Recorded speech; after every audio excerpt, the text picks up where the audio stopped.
arose from the eye of the Horus. If you Alexander the Great, then I am the Porus. Coming straight from the mud like I am a lotus. So हाथियों का बल कैसे सकेगा तू मुझे रोका?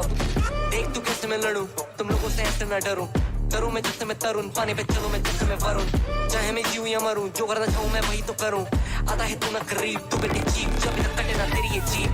Better believe you're gonna bleed, pick up a seat, get your team. I'm the king of kings, brother in arms in a battle. You all gonna die if you act like a vandal. Bring the realms to reality from every angle. This is the public service announcement from Mumbai to the rest of the world. I am a Raja. I am the Raja.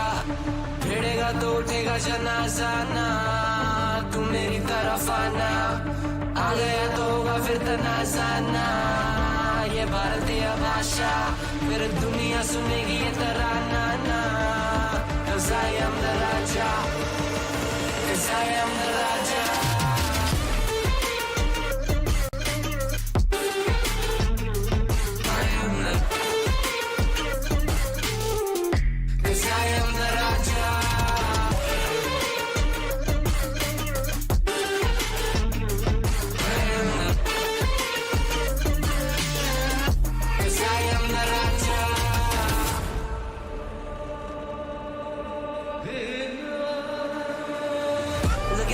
What do you see? I'm more than average man. I'm a maverick, I can grow flowers on a barren land.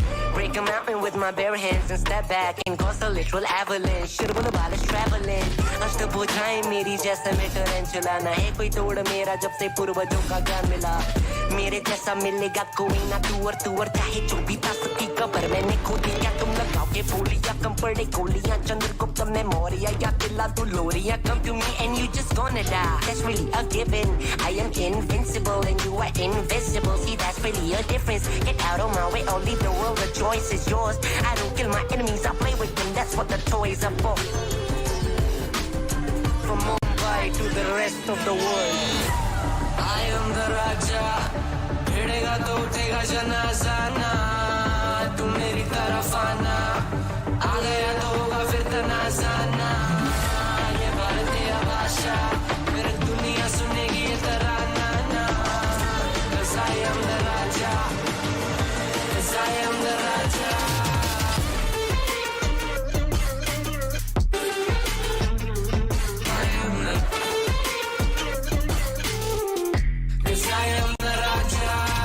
Put your back down on your knees, would you just arena? Put your back down on your knees, would you?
I'ma fight by the team. If it comes, I'ma die with it. Casualties, casually to any adversaries. If it's necessary, I'ma go and come and ride with it.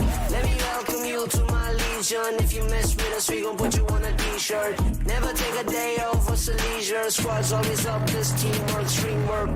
Chalo fir aa jao sare, ek mare fir ek baar got it. Sare mere bantar bhave, registan mein bhi hum nadiyan baha de. Chalo sale de man bahane wala tana mat jab hum aa jaye samne. Aur kare tere baare, mere meri team mere piche kya karega pucha be. I said I got your back, back, back, back, back, back, back. I said I got your back, back, back, back, back, back. I said I got your back. In my team we adapt, we a family from around the world, we a pack. You can never take us down, and that's a fact. All we do is improvise and attack. I said I got your back. I said I got your back. I got your back. I said I got your back. And I said I got your back. I said I got your back. I said I got your back. I said I got your back. And I said I got your back. I said I got your back. I said I got your back. I said I got your back. And I said I got your back. I said I got your back. I said I got your back. हम खड़े से यहीं ऊपर आसमान नीचे जमीन पूरा है अब हमें यकीन बढ़ते रहना आगे और चढ़ते रहना ऊपर साथ मेहनत है और हमारा जमीन खुशी हो या गमी जीत की तरफ है बढ़ते जाना लड़ते जाना कभी माननी है हार नहीं we work hard and we play hard चाहे जितना भी दिखे हम गंभीर चलो करें मजे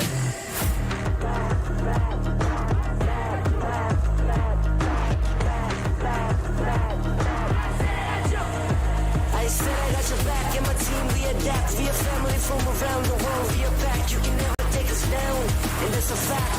All we do is improvise and attack. I said I got your back. And I said I got your back. And I said I got your back. And I said I got your back. And I said I got your back. All we do is improvise and attack.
Live your life the way you want.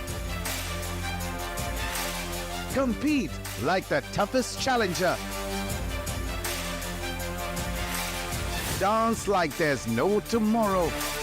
Celebrate every second you are alive. Life has no rule books, but we can give you a stage.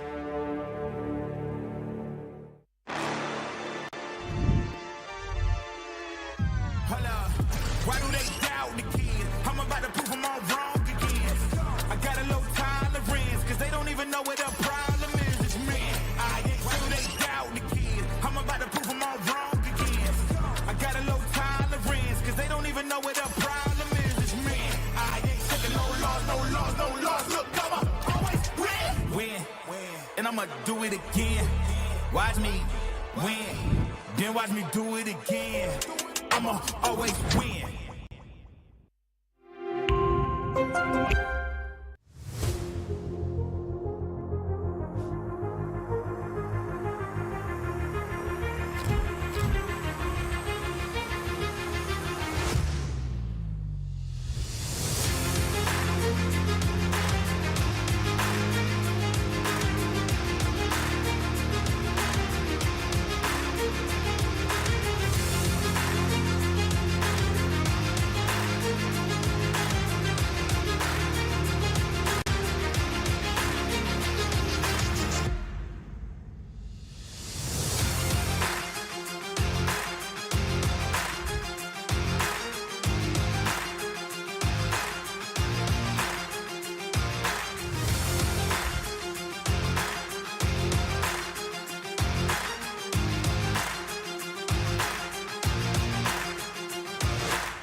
This is it.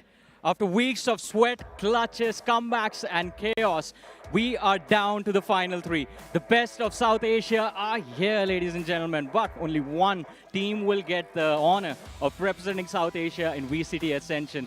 Namaskar, welcome everyone. स्वागत है आप सभी का OMEN VALORANT Challenges South Asia Ascension Qualifier में मैं हूं Super Johnny. I'm going to be your host for the next 2 days, and now only one thing remains. The stage is set. We're down to 3 teams, 2 days, and 1 dream, 1 shot at making it to Ascension. So without wasting any further time, let's begin.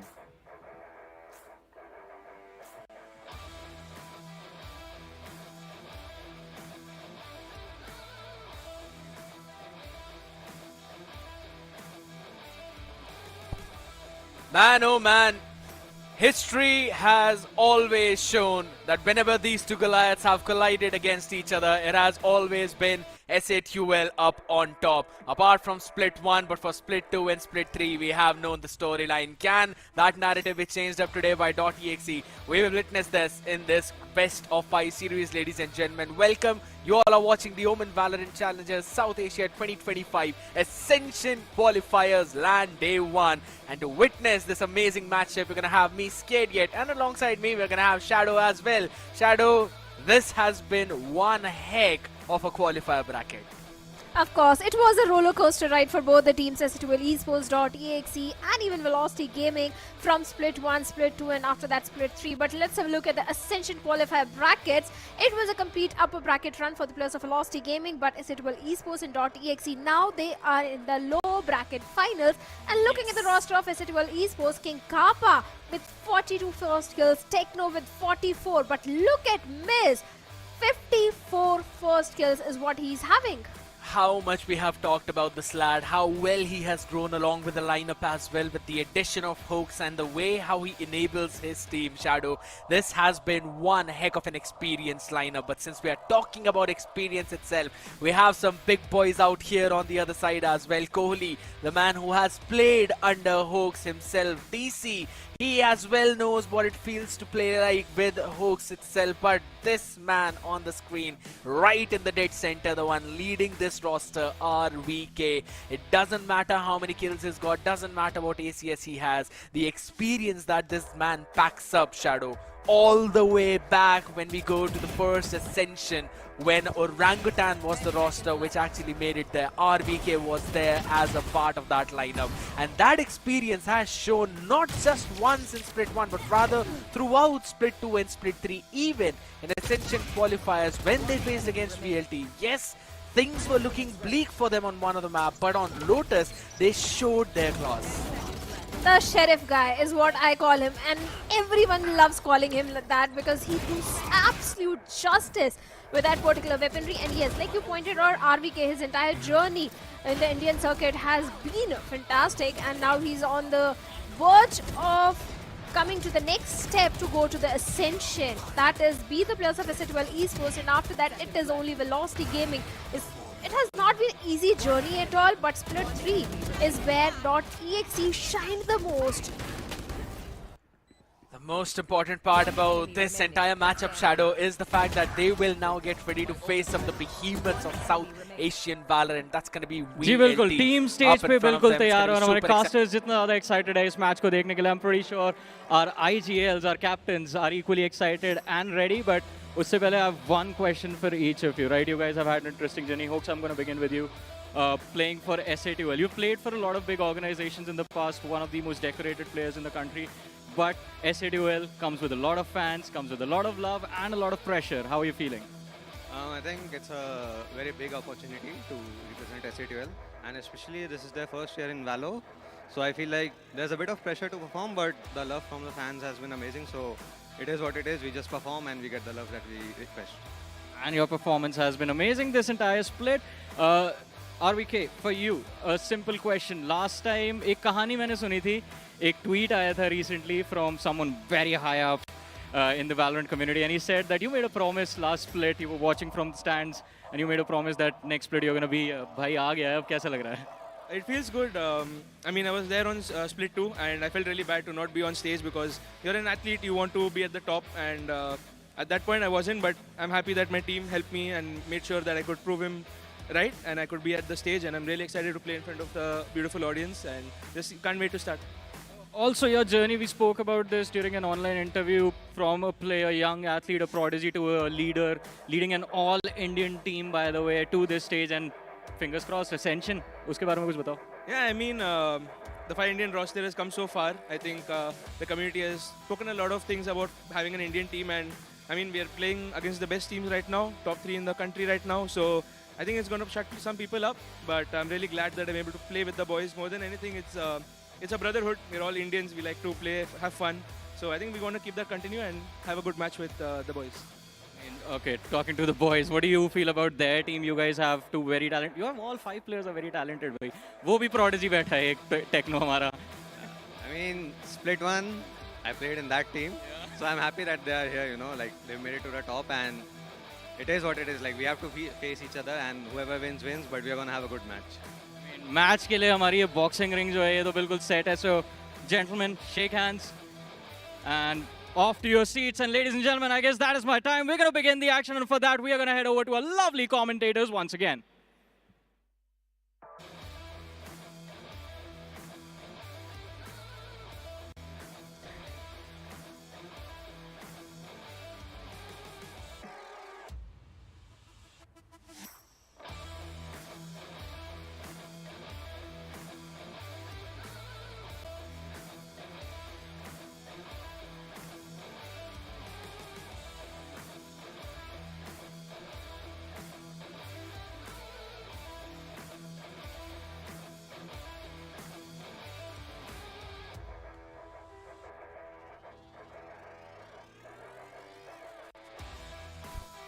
Well, how strong .exe is, only time will tell, but this entire Indian roster is something, a team which we all are eyeing for, because the improvement which both these teams, not just .exe, Ascent Esports have also showcased is worth watching. But looking at the map, Vito.exe have gone for a split pick, and Ascent, they are going for the defense first. That's an absolutely crazy thing out there again on the map of Split, Shadow, because the previous time when we have seen these two teams play on this one, it has been SA2L. .exe have faced so many struggles out there in almost every other map that they play against this entire lineup. For the past 2 of the series, Shadow, they haven't been able to steal 1 map away. And in the previous series, SATUL were looking even more dominating. It seemed at this point that SATUL is a kind of lineup that really likes to improve on every stage of the event. And they right now are evolving like none other. .exe will have to pull a rabbit out of their hat to try and bring things back in their favor. The compositions look absolutely the same. No changes out there, but both of these lineups are now ready, ladies and gentlemen. It is the day 1 of LAN. .exe taking on SATUL in the lower bracket finals of Ascension Qualifiers. Let's see which one of them take the map of Split. Let's see, this is a map pick for the players of .exe. They ought to perform good on this particular one. And since they are starting on the attacking half, SATUL Esports on the defensive side, couple of goes towards SATUL. Just a single classic in the hands of King Kappa. Double stacked up towards B, a triple stack towards A. Mid has been left completely open, and that is exactly where the players of .exe are also trying to scale up behind that Nebula. Already the Vents control is there, but Spike is still all the way outside B main. Yeah, they just want to try and explore these avenues right now. And to be honest, SATUL do have an idea. Miss was looking in this direction, but there is this opportunity. This is opening right now. He's looking to re-clear all of that front. Sees all 3 players as Markaveli open things up perfectly for his team. And the things are now open over towards the A side. Still a couple of players out there. Prowler clears all the way towards the spawn as Techno tries to hold his ground down, tries to anchor it down. Hooks as well on this Omen has been absolutely fantastic on this map, but he needs to go big, and he's absolutely going bonkers. Hooks and Techno in unison destroy the cavalry up in front. The opportunity created DC, but shut down just as quickly. The first round goes in for the side of SATUL. Bit of a disappointment out there on the face of Hacker though, but still, it's just the beginning. Like you said, it's just the beginning. It's only the pistol round which has gone in the favor of SATUL Esports, but also scared. We can't forget this is the map pick for the players of .exe themselves. And already having a good start, and that too in the defensive side for the players of SATUL Esports, it is definitely an advantage for them. And since in this particular one they have the weaponry advantage, should be the second one for SATUL Esports, at least on the paper. And this time the mid is not left completely open. A good crossfire setup by Techno and Miz as well. So the mid control is not going to be easy for the players of .exe. Paint shells, poison cloud, everything being utilized. Now the players of .exe are forced to pivot all the way towards B side, where we have a solo anchor Hawks. But look at the weapon, Outlaw in his hand, gets one perfect onto DC. Absolutely, and now he's ready to take the rest of the players as well. Revealed up though, but still not spammed.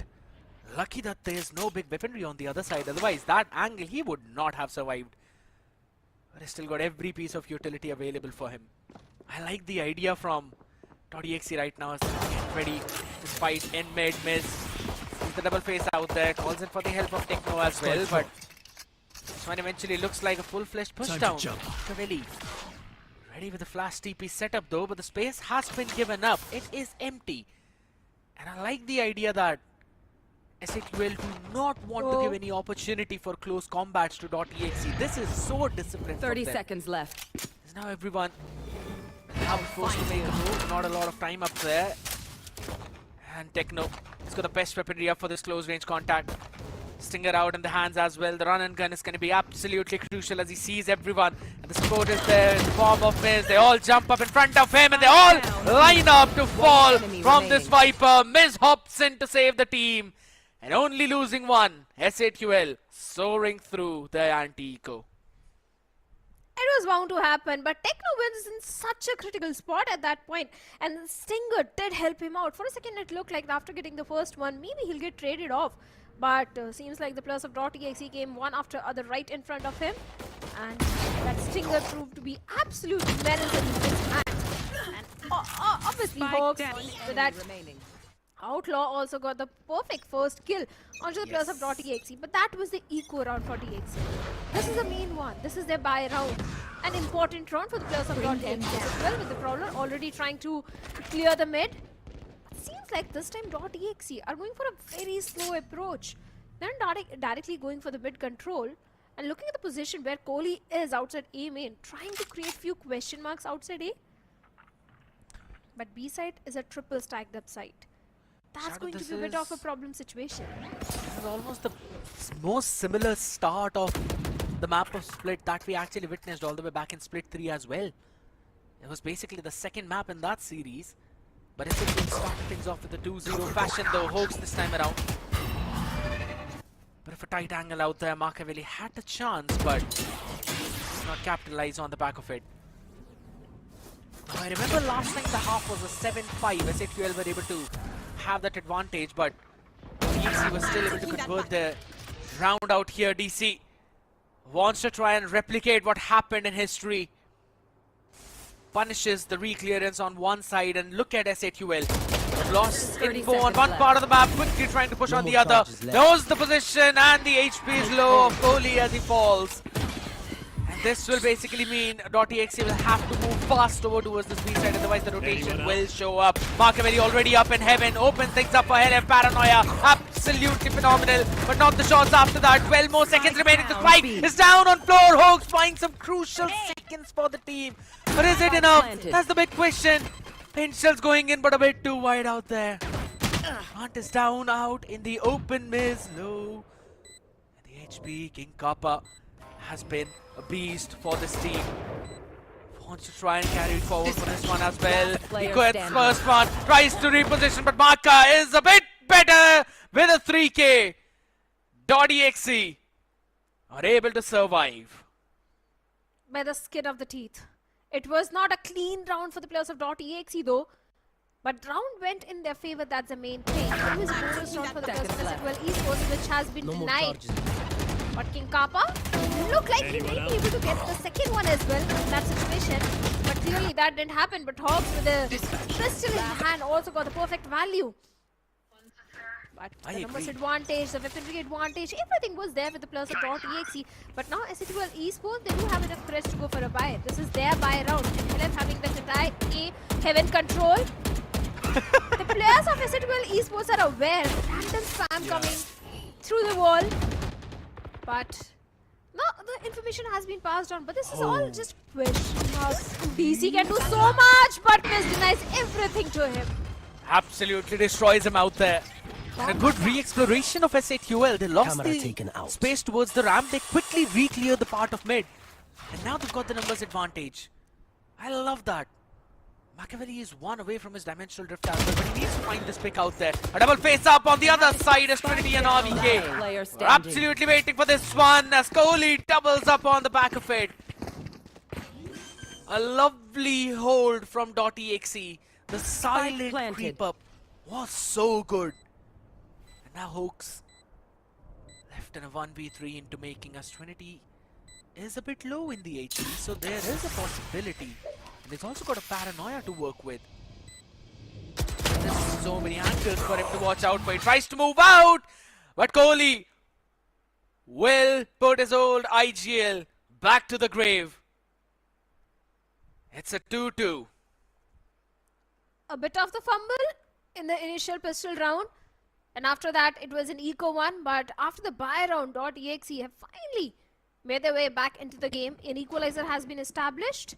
And now they have got the dimensional drift and the cosmic divide as well. Even the showstopper is just 1 point away. The entire ultimate progression is looking really promising for .exe. But SAQL Esports, they don't have enough courage to go for a full buy. Few soldiers, few sheriffs, and that's it.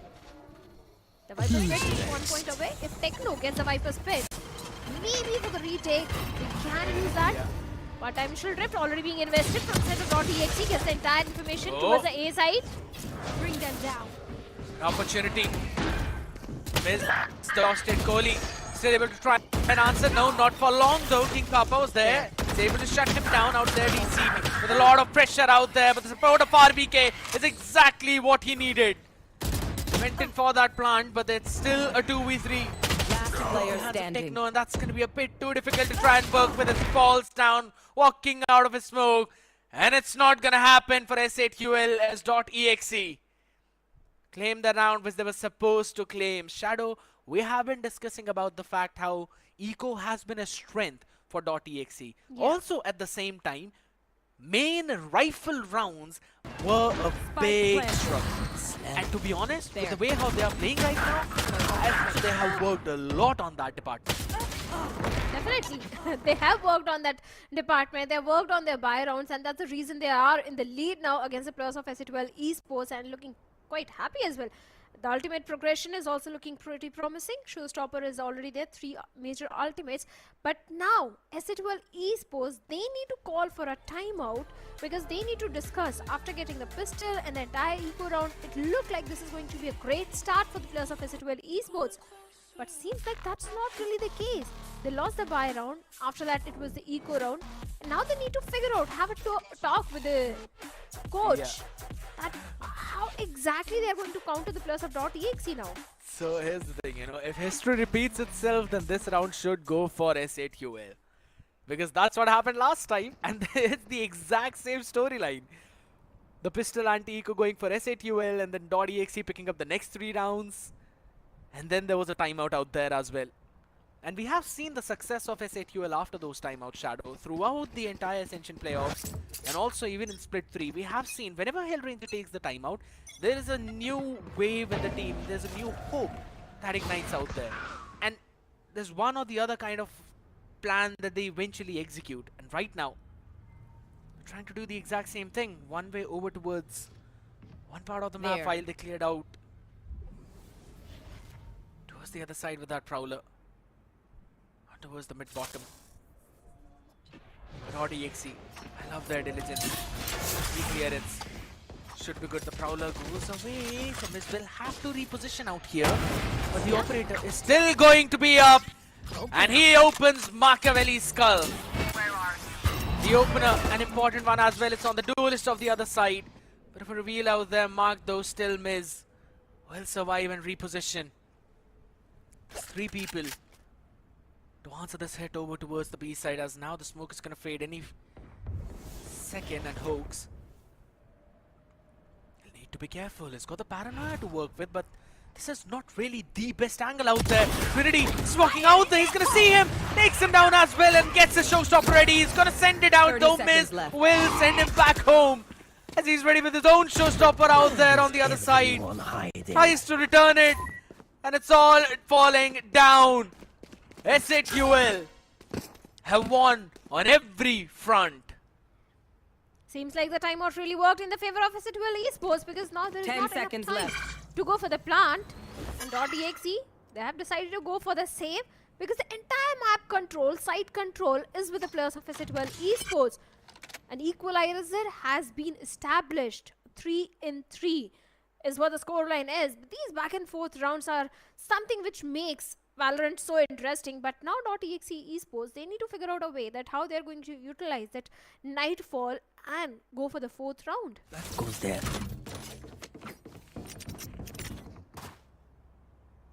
Big utils out there, so we'll have to see.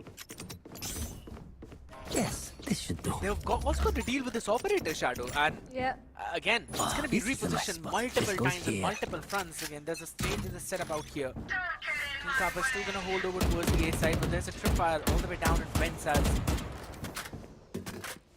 Hyperspit goes in mid, so they are properly claiming the map space, but B main is where my focus is going to be. As Miz holds the angle with his op and DC is there standing up. He's the main lurker of the team. Gotta be careful around that part as well.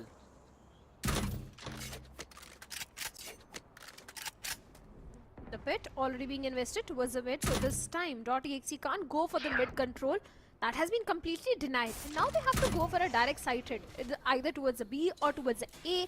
And since King Kappa is already towards the A, it's going to be a bit of challenge for the players of .exe to execute the A side. But the operator is towards the B side. I like the approach of SC12 Esports. Nightfall being invested towards the mid. But a fake decoy also goes in through the vents. Prowler towards the B. They're faking a B split into, they're rather faking an A split into a B hit out there.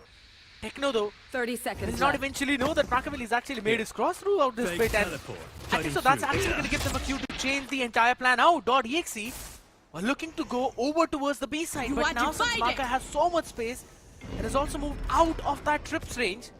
They will go for a hit over towards the A split. Seems seems like they're fake. This time is actually working out 10 perfectly. King seconds Kappa left. needs to hold his ground. Only 10 seconds. He needs to deny the plant. That's all it takes for his team to win the round as Hoax finds the first through the spam. And he's denied the plant perfectly. .exe can get the pigs, but Ascent will win the round. What a way to wind that clock down. Of course, a good round conversion coming for the players of SATL Esports. The moment Maka got that entire event's control, he dodged the tripwire. It looked like this round might go in the favor of the players of .exe. But to execute that strat, .exe took so much time that by the time they made it into the site, there was not enough time left to deal with the site anchor and go for the plant as well. Everything just went in the favor of SATL Esports. All it had to take was just one frag, which King Kappa definitely took onto the players of .exe. Now .exe is under tremendous pressure. And in order to relieve that, Hacker has called in for the timeout for his team.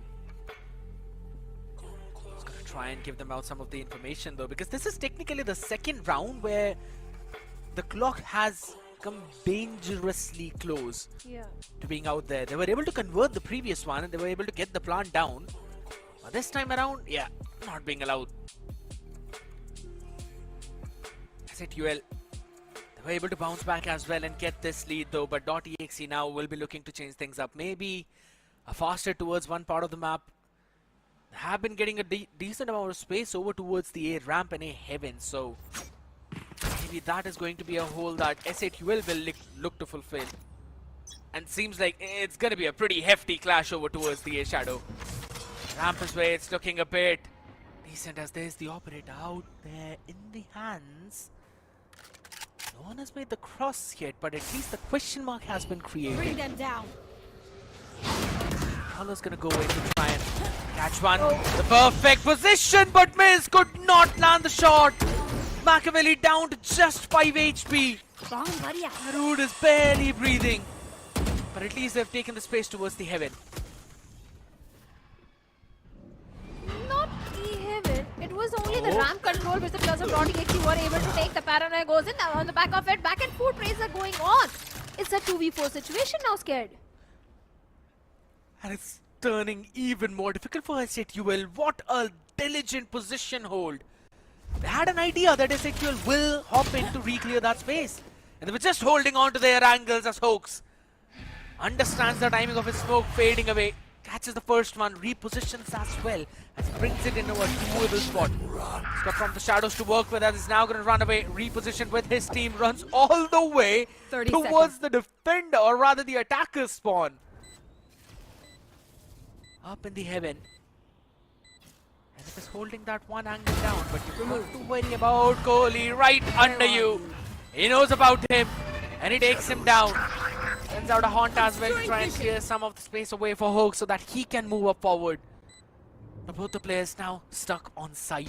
It's going to be an individual that's going to be offered to both the sides now.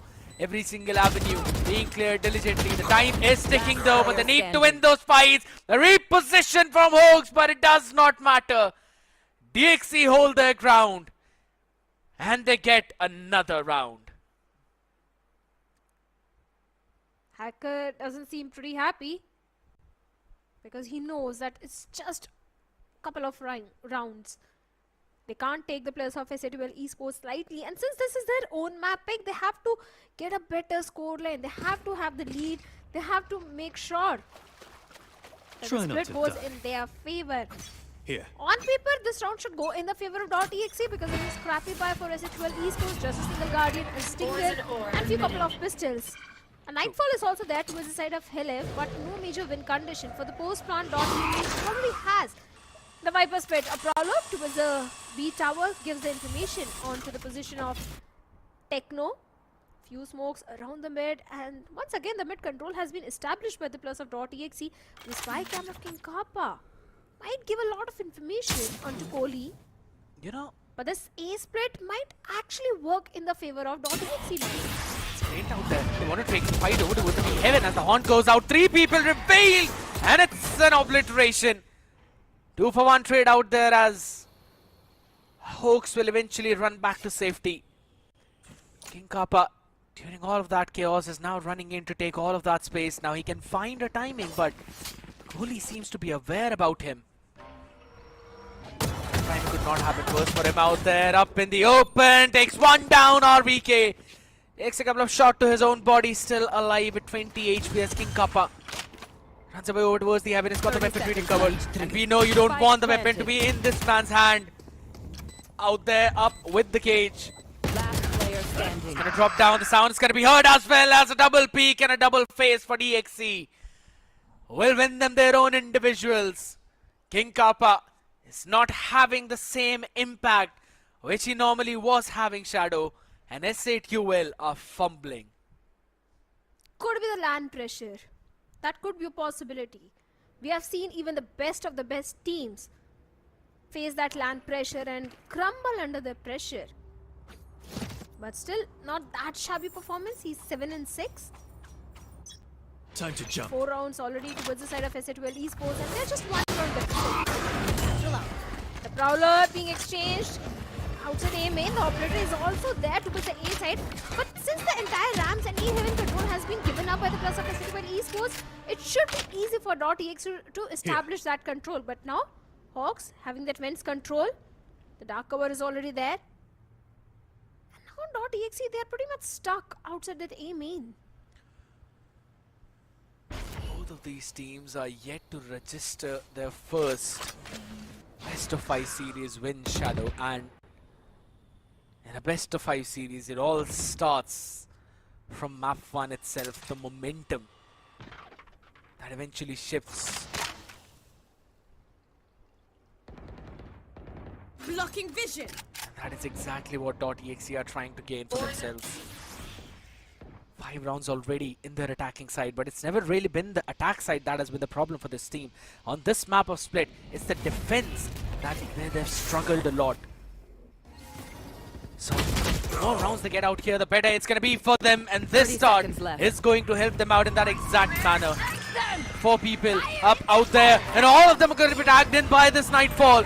A big one out there from Helif as well, as this will eventually halt the push out there from the other side. A Viper Split up in heaven to help them cross, but Miz lands the nastiest shot of probably his LAN career out here in the open, but it does not matter. All of it, everyone goes towards the B with an coming from King Kappa. Kohli is not going to be landing in his own surprise factor out there in the open. Nightfall sent out. It's every front. A very chaotic story as Kohli gets to finally a bit of a breather out here. 1v2 scenario as King Kappa moves up forward, and RVK is vigilant about him. And he's able to take him down.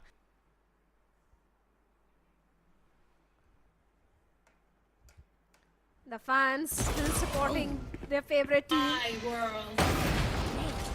2 seconds left. Miz with an operator was able to shut down Treddy, who was onto the showstopper. That was a really good play coming from the side of S8QL Esports. Even King Kappa was also able to get one, but after that it was a 1v2 situation where .exe shined the most. A 6-4 in their favor. 2 rounds deficit is where the players of S8QL Esports are, and now this is a scrappy buy coming. They don't have enough courage to go for a full buy. Stinger, few pistols, Guardian, and just a Bulldog. And if you look at .exe, a very slow approach is coming from their side, especially the way King Kappa is maintaining that ramps control along with Helif.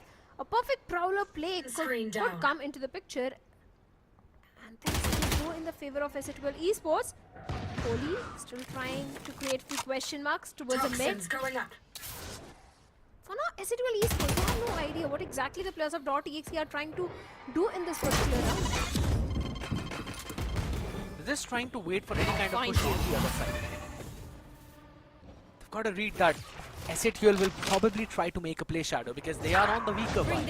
Whenever the teams are on the weaker buy, they tend to make some aggressive plays on one or the other front to try and catch the other team by surprise. But again, DC is not the man you can catch him by One enemy remaining. surprise out there. Though King Kappa on the other front is absolutely demolishing everyone, and Techno inside his own smoke towards the B is also able to answer DC.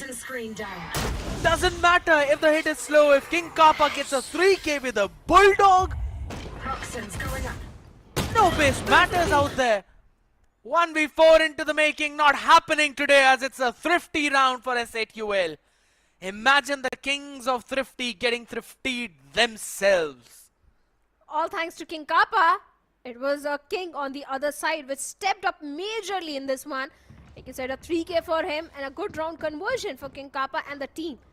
12-7 is where King Kappa is. This guy always performs really good. Few LAN jitters were there, but seems like now he's again back in the form. Makavali once again got that dimensional drift and a bucky investment. Bring them down. See how this ultimate is going to be utilized. Yes, I agree. .exe is trying to cook something around the dimensional drift for this one, but Kohli inside that smoke gets one, gets traded off instantly. Here. Who's next? It's all happening in the first 15 seconds of the round, as well as the dimensional drift goes in all the way through mid. You are divided. And gather the information out there in the open. You've already seen King Kappa. You know there's a couple of players out there. Behind that cosmic divide though, Techno has heard every single piece of it. He was on the other side. Now it's going to be sent in the nether realm out here. Hook's able to answer one though, but the backside control, King Kappa can't really maintain that. LF jumps down. Tries to protect his team out there. Util in the hand and .exe in full control of this half. They certainly are. First 2 rounds, and after that .exe has looking really strong back and forth rounds, and now the lead is there with the players of .exe. And if you look at the experiences of our team, he's pretty confident that this map is going to go in their favor. But this is just the attacking hub where they're shining. The Bucky was able to get the perfect frag, the perfect dimensional drift play, along with the cosmic divide. Everything just went in the favor of .exe. A 7-5. And if .exe really wants to maintain this lead, the pistol is really important. But the first pistol went in the favor of SATUL Esports. And if the second pistol also goes in the favor of SATUL Esports, we are going to see an equalizer coming in. It's highly possible. And here's the thing, Shadow. This is the difference as to what happened previously versus what's happening right now. SATUL were the ones who had the lead all the way back during split 3 when both of these teams played on this map. They had the advantage in 7-5. So .exe are already improving on a big front. But their defense has been where they struggle a lot. Poison's off. They only got 1 round on their defense, Shadow, last time, and that too the pistol round. And nothing after that. They got thrifty, to be honest. Always got to be worried about that as the Viper Ball goes in with a paranoia, and Kohli need to hold his pace down. He's out of snake bite to try and buy some extra bit of time with Makaveli out there on site as well. He catches one, makes it 2 as well on the back of that grab wheel. He's able to answer back though. Lovely by both of these teams as the rest of the players move all the way up in heaven, now looking to work around a different part of the map. They've inserted Techno up in front while both the other players now want to try and re-hit all the way from main, but Makaveli is here. He knows he can answer back, still got a flash to play around with Techno. Good for one though, but does not anticipate RVK all the way up in screens. Down to 35 more seconds. They know how many players are here. 30 seconds The pivot is left. going to go over towards the B side. DC needs to hold his ground. Not a single star to help him out. It's all raw gun duel. One enemy remaining. And is repositioned perfectly. The down, spike down on the floor and the shot landed on the head. .exe claim the pistol to continue their lead. Double up the lead, to be precise. Because the next round will also go in their favor since they will have the weaponry advantage, and an eco round for the players of SATUL Esports. Just one single landing which DC was holding on to. Everything was there in the favor of .exe, especially RVK. Spike down B. Killing one with a ghost, and after that it was entirely a DC show towards the end. But let's see in the eco round what exactly the players of SATUL Esports are going to do. Can they do some eco damage towards .exe? But seems like Makaveli is not going to get anything with an outlaw. Pretty! Wait a second, a 3K for him! What just happened? A complete mode-down scared. Absolutely perfect internal clock running in from this man's mind. And it just gets all of them through the smoke itself. And And a lovely readjustment for the third one too. Absolutely perfect. And seems like they're not going to drop even a single weaponry out there unless Helef can probably land in an Asti Classic shot. Discipline out there from them. Not really running one after the other. Realizes what he can do. Gets one onto Trinity, but nothing apart from that. And the Bulldog is going to be carried forward for the next one. Spectre dropped on the floor. Another fantastic round for .exe. This time not dropping the ball at all, doubling their lead.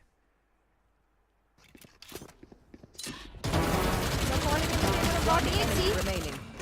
Especially at Trinity, the way this guy was maintaining that entire B tower control, the taunt on the back of it, Trinity getting a 3 converted. Seems like an easy job for Trinity, the way it all panned out. But now the players of .exe are trying to push the A main. The Prowler, the Haunt. Aggressive angle being held by RVK at this point. He needs to be careful because it's the entire team of VCT Esports in front of him now. Oh, DC.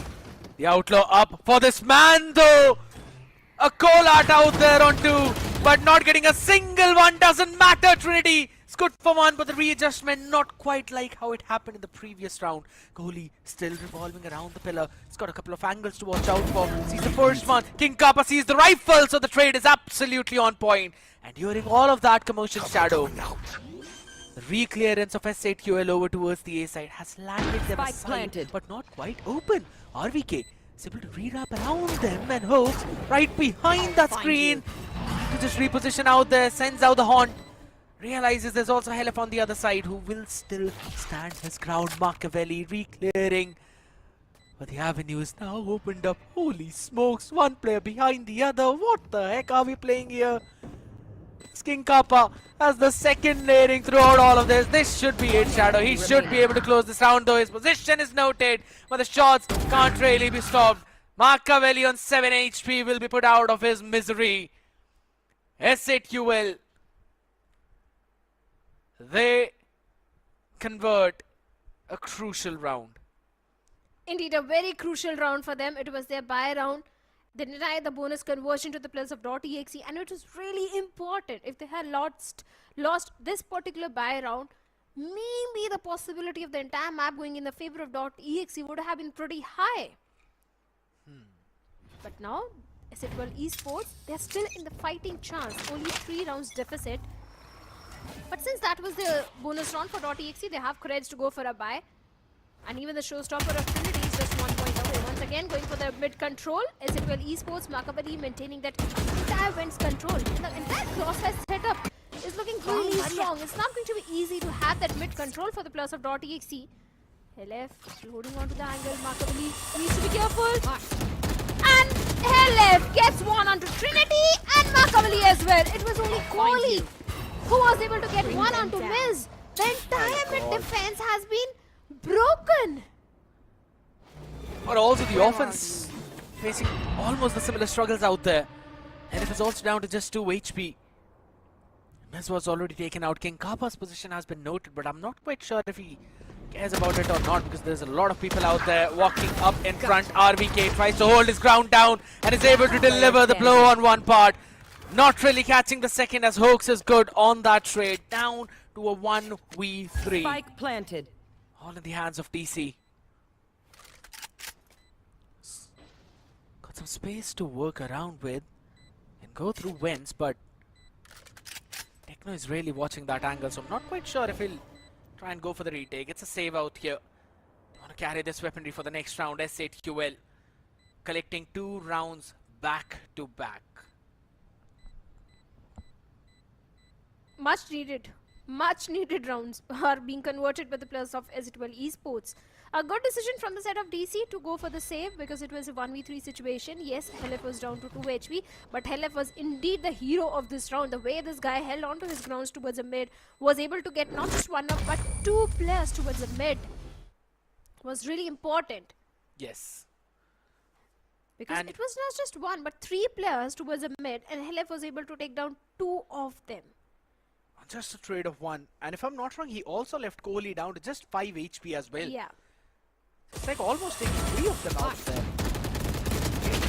one out to the open. Second one, absolutely perfect. And then just the ground being held down on one part. My thanks. Economy has been broken on the other side though, but DC can still buy in for his rifle.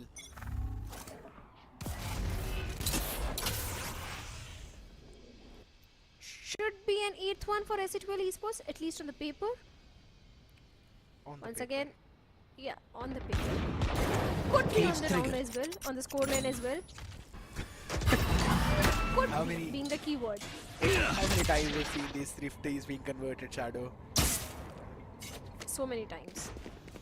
And it all comes down to RVK and DC, to be very honest. These are the two guys which needs to step up in these eco rounds.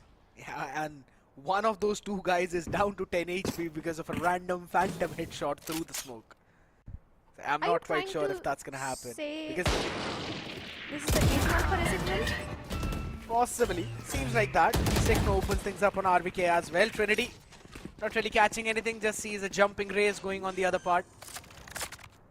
I think there's only one Vandal remaining in the hands. Maybe this Marshall could do something. 149 though.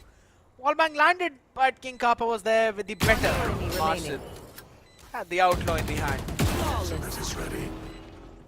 It's an absolute flawless round, not dropping even a single weaponry out there.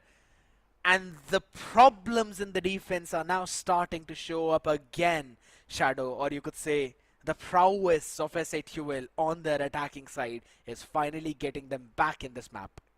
Seems like both the statements are true. .exe tend to struggle on the defense, and SA2L's attack has always been really strong on this map. And that's the reason that in the second half, suddenly things are falling in the favor of SA2L Esports. In .exe, they are being forced to use the timeout, call for a timeout now. Because not truly the lead is going away from their hands. You have few ultimates to work around with, Showstopper being one of them. But let's see how they're going to actually utilize that Showstopper. Because on the other side, for SA2L Esports, it has 3 ultimates, Neural Theft being one of them. This round can also go in the favor of SA2L Esports, but let's be honest, kid, if this one goes in the favor of .exe, they'll hit the double digit. And after that, maybe there is a slight possibility of .exe actually converting this map, because timeout is something which really works for both these teams. It actually does, but this is also the last timeout for .exe. Yeah. So if the adjustments do not play out right now, that means there'd be nothing Hacker could tell his teammates. And also they've got to be wary about some of the big ultimates coming in on the other side. Trinity's got his own Showstopper, but Techno with the Viper Spit. King Kappa with his Neural Theft. Normally we see the Neural Theft not being so useful of an ultimate out there just to get a first pick, but King Kappa is known to take those aggressive fights. He's known to take some space from the other side. Here on Lurk as well, and how the heck is Hoax here? Again keeping up on top. We've seen this play multiple times. Trinity goes 1 for 1, yet again through the cage. Holy just takes that space at the perfect time. He answers not one but rather 2. And in an instant they destroy the attack of SA2L. Individual being offered, an individual being grabbed. Helif still has an opportunity. The fun fact is, Shadow, throughout that chaos, the spike was not really down. I have the spike. Yeah. So now Helif has got an opportunity to try and get the plant down, and if he gets the first pick, then he will have his Nightfall up. And he's got a bunch of util in his hand to help him out with that. And thing is, .exe, they're not even aware where exactly the spike was. So they have no idea where exactly Helif is going. Either he's going for the A 30 execute seconds or left. towards the B execute, but seems like he's going towards the screens.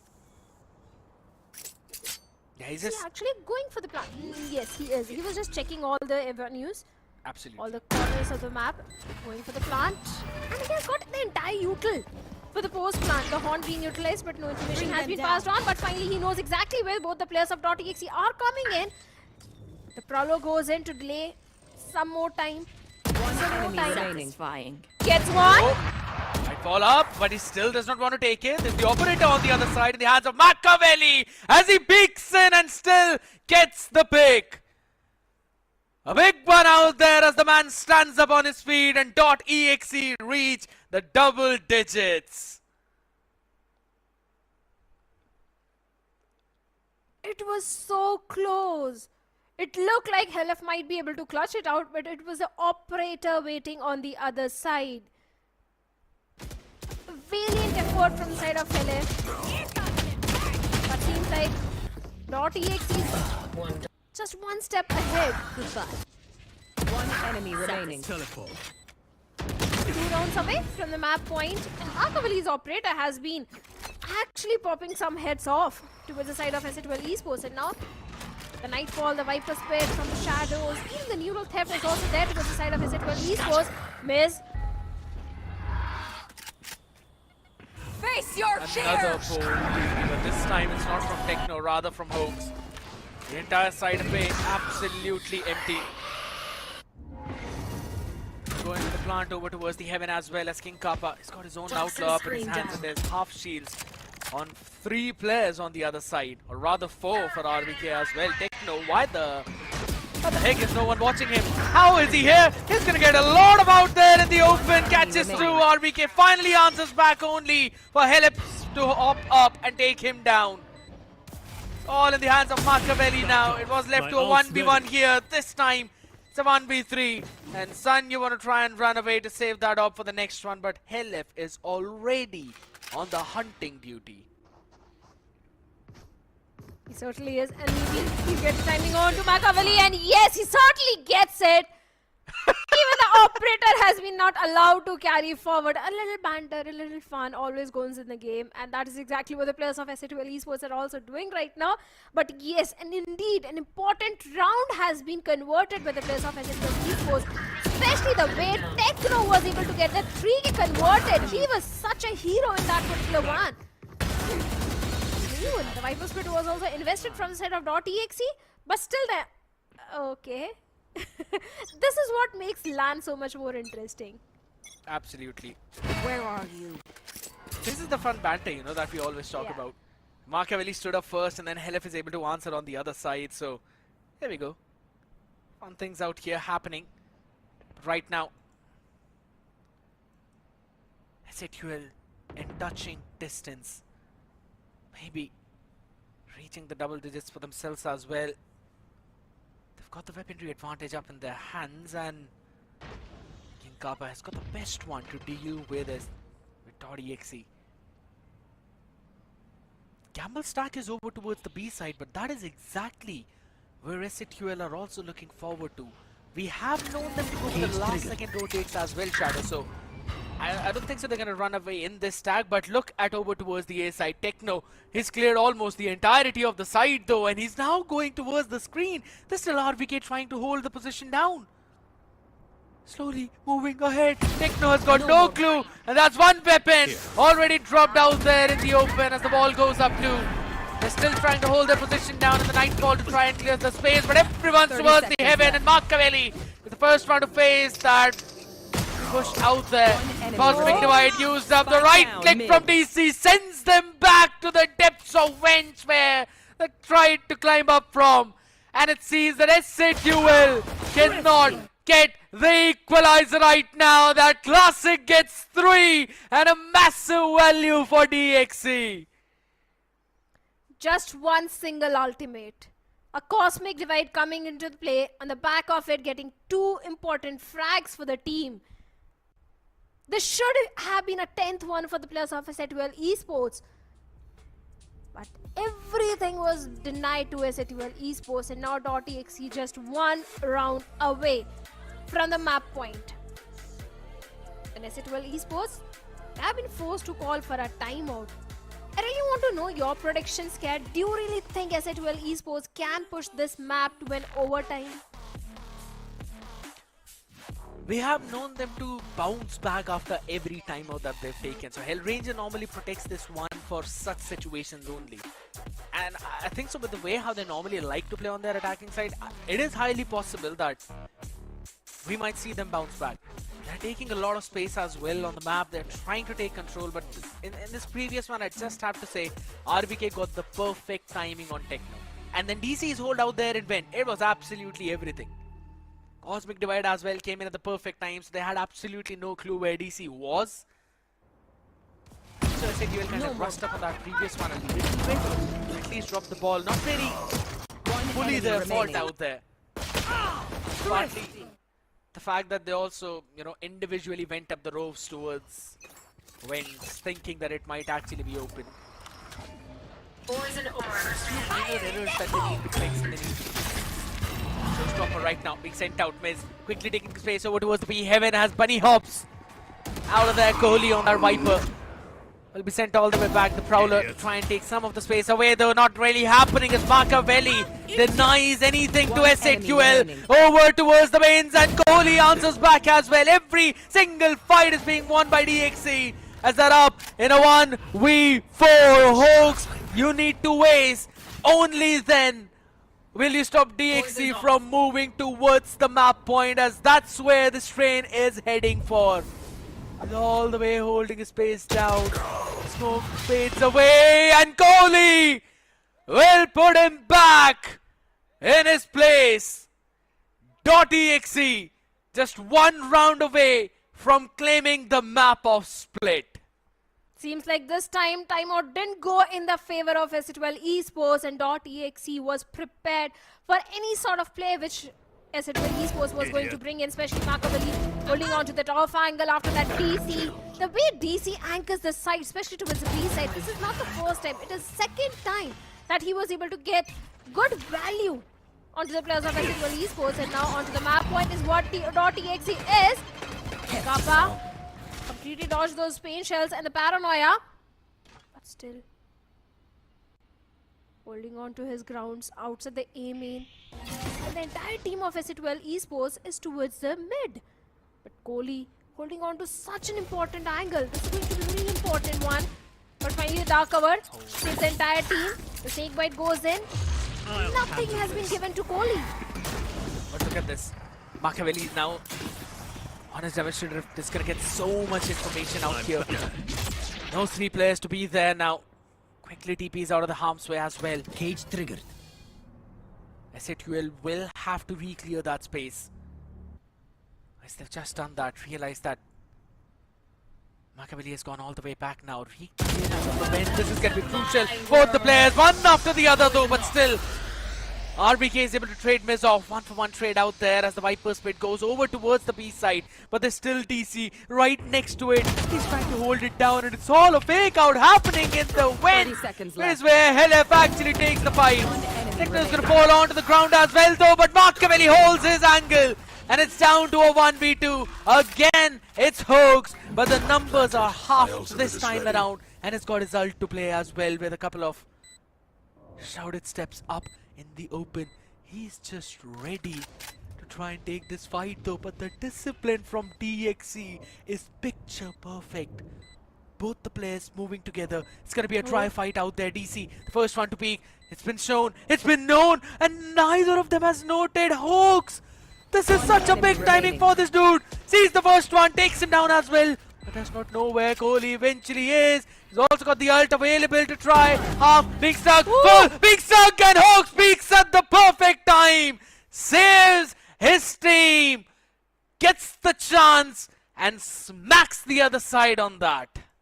Still breathing, still fighting the players of SATUL Esports. This is so close. But Hoax having the perfect discipline, it will end up converting the round in the favor of the team. The entire event's control was really important. Machiavelli one dimension play, forced the players of SATUL Esports to go for the re-clear, but after that everything just went in the favor of SATUL, especially the way Hawks was able to do 1v2. .exe was actually sticking for the defuse. Half defuse was already done. It was a matter of few more seconds. But those seconds worked in the favor of SATUL Esports, and now just 2 rounds away from pushing this map into an overtime. And this time SATUL Esports creating few question marks outside B, whereas the entire team is towards the A. I mean, that's where the spike is. And DC, what just happened? Through the poison cloud, he gets techno. It's just the timing working. He himself knows how to play the Viper, so he knows how these timing works. The bus Miz pushes out of it, catches the first one, though the jiggle on the other side is a bit too wet out here. Helef sees the first one, gets ready for the second as well. Shutting him down instantly, and now the B side is Face your open fear! for business. And during this entire duration, King Kappa, he's the one who's lurking all the way towards the spawn. Machiavelli seems to be ready for that dude though, but only if he would have held his ground for a few more seconds. 30 seconds left. Down to just 30 HP, seems an 11th on board right now in the Northern game.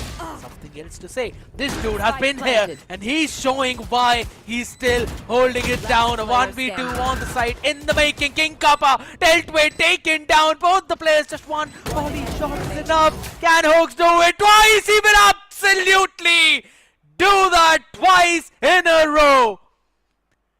He's been here and he's here for business. SATUL 1 round away from overtime. And imagine this is the map pick for the players of .exe.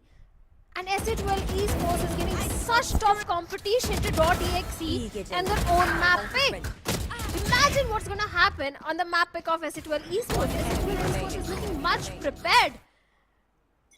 Especially Hawks, the way this guy was able to convert the last two rounds. Can he do it one more time? Cage trigger. It's going to be the really important round for both these teams. If it goes in the favor of .exe, they'll get the victory. But if it goes in the favor of SATUL, we are going to see an overtime. A cosmic divide towards the side of DC. Once again, the horn towards the A-Rams. First wave of Util, all the way towards A. Look at such an important angle. Goes in 1 for 1. Instantly traded off as well though, but on the other side, an advantageous trade though. Machiavelli will move back now. They had the scrappy fight. I know Spectre in the hand and the snap is insane. King Kappa is good for the trade as well, so the plant is going to go down and they will have the time for themselves. They really need to try and catch something. It's 2v3 up on the other end and no utility apart from just a paranoia to make it. Cosmic divide out there. DC is able to catch Hoax, so the paranoia out of the mix. Can King Kappa bring the clutch to fruition? It's good for only one. And ODXC will not allow the overtime as they claim the first map. And this is the first map win of them against SATUL in the past 5 where they have played. This is a big statement. They're out here making big announcements. They got the win when it matters the most. This is a stage in the lower bracket finals where .exe needed that win against the players of SATUL Esports, and finally on the very first map they have managed to get the victory, but this was their own map pick. SATUL Esports did give them a fair, tough competition. It was not a one-sided domination of .exe, but kudos to .exe and players of SATUL Esports, especially Hawks, the way this guy was able to social rounds converted. But RBK, my oh my, every single time this guy onto Sheriff is a different level of beat. Seems like out of this world out here, man. Absolutely fantastic. Just like the rest on the Hinder desk as well. They're doing a fabulous job. Shout out to all of them, and also Shadow again. .exe with the way how they brought themselves back. And I love the fact how you mentioned about how Machiavelli was also getting his crucial frags on those operators, those couple of rounds where he found those openers as well. He was able to set his team up for success too. But one big thing that I noticed today was the fact that SATUL were trying to work around the map a lot, and .exe were reading those tendencies so very well, specifically on that defensive half too. I think so they did a fantastic job onto understanding how they need to stop King Kappa. They always knew the timings, they knew where he's going to be, when he's going to be there. And that was one of the big reasons why we did not see SATUL convert those important rounds where we would normally see King Kappa clutch up a 1v1, 1v2, or rather a 1v3 as well. Spike planted. We're gonna have him relive those moments one more time again, because that's the best thing that's happening out here, ladies and gentlemen, in RD Mall. Make sure if you're anywhere in Gurgaon, you visit out on the venue and you see all these players in action live in front of you. You revisit all of those moments out there. Operator from both the sides was absolutely nice, but .exe on their attacking half, they had the control. Oh, definitely they had the control, but Machiavelli also with the Bucky, with the dimensional depth. If you remember one of those rounds where .exe was trying for that mid control and just reply towards the bench, Machiavelli with that decoy with the TP was able to breach into the complete defense for the players of .exe. Off the round didn't go in his favor, but still a good play coming in from the side of Maka and the entire boys. But good competition given up by the players of Ascent Esports as well, especially for Kappa. This time Miz was also stepping up really well, especially with those showstoppers. That's something which is impressing me, because earlier on the back of Miz, it was King Kappa who was always there to get the trade. But this time even Miz is getting those frags. He was also doing a fantastic job out there. Yes, I 100%. I know. The entire team was stepping up slowly and steadily. All in all, it was .exe who were just a little bit better out there. And again, normally we would see .exe, you know, fumbling into the scenarios where there were some 1v1s or rather some 1v2s and 1v3s too, specifically when they had the advantage. But this time around, double peeking, triple peeking at the same time, clearing those avenues perfectly and then trading your teammate. That is where they improved a lot, and I love that. Markavili as well, having the MVP on this one. 5 first kills for this dude out here. A very solid number with an ACS of 221, considering how low kill game this entirely was, because he only has 19 out for himself, but he still has delivered 151 damage per round. That means out of all the rounds that we have played, he's done enough damage to have taken down one in every single one of them. And Shadow, some big numbers being put up by DXC in terms of the first kills. 14 first kills and 10 first kills for the players of SC12 Esports. Perfect post plan for .exe, but for SC12 Esports, they got the site 8 times, were able to convert 6 times. 2 clutches and 1 thrifty each side. Those 2 clutches were definitely from the side of Hawks, but it was entirely .exe who got the victory. But looking at the player performance, we already know who the MVP is. But a good performance coming in from both the sides. But I really want to know your prediction on the next map. What are your thoughts on that? It's the map of Ascent, you know. I'm not even gonna say it twice. It's gonna go for the side of SAQL. Last time we actually saw .exe out there on that map. Yeah, there were some bit of a jitters out there, certain problems that they were facing. They picked up the composition, but it just seemed like that they don't really have the best ideas on that one. So I'm pretty sure it's gonna go down for the side of SAQL. But let's quickly send it down to Johnny out there so that he interacts with. Thank you so much for that, lovely casters. And yes, I have Hacker with me, the coach of .exe. Hacker, split, pehla map, you picked it, you won it. Kaisa lag raha hai? It's always good to, you know, start with a win on a map 1. And hamara map pick tha, though the rounds were very close. It could have gone either way, but that thrifty, I think, converted, like worked in our favor. So it's all in all good thing for us. Okay, it's all in all good for you, but do you think it's going to be the same on Ascent next? Ascent has always been their home, and it's a battle of mirror comps. So let's see कि कौन ज़्यादा better खेलता है. एक आखिरी inside story मेरे पास आपके लिए ये है कि सामने वाले ने बोला था first map will be warm up. ठीक है, देखते हैं अगले में. Alright, let's see, ladies and gentlemen, what's going to happen in game number 2. But for that, we're going to head over to our casters. Thank you. The map of Ascent, and both of these teams are preparing themselves out there, Shadow. And since we were already on that topic of discussion, right, we saw what happened last time, 13-4 scoreline all the way back on Split 3. But since we're already on that topic, we know that things are not really repeating in the same way, as .exe finally broke that cursed streak of their constant losses on every other map. But can they do it on Ascent is the big question. I remember that they went with that deadlock Cypher composition as well, but there were vastly different ideas from both the sides, and it just felt that .exe were not ready for that map. Yeah, even against the players of Velocity Gaming, it was a 13-11 affair, and SC12 Esports was able to beat the players of Velocity also in the upper finals. Yeah. So yes, Ascent is a really strong map for the players of SC12 Esports. Let's quickly send it to Spartus out. So we have 2 fans from the audience. दोनों से बात करते हैं. So, आपका नाम? मेरा नाम हर्ष है. Who are you supporting? SC12. पहला मैच हारे हो, मतलब कैसा लग रहा है? I believe in Hawks. Okay, so introduce yourself. Hi, this is Moni Plays.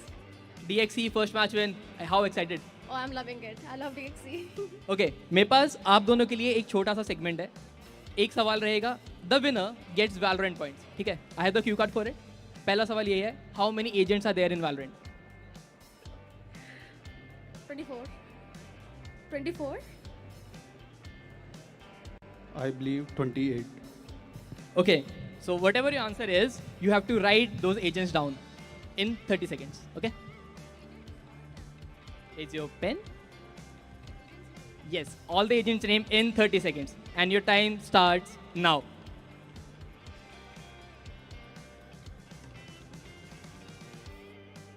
You just have 30 seconds. Be quick, guys. ये स्पीड पकड़ रहा है बहुत तेजी से. आप बहुत पीछे आ रहे हो अभी. DXC मैच जीते, वैल्यू चले पॉइंट्स चले जाएंगे हाथ से. Last 10 seconds remaining.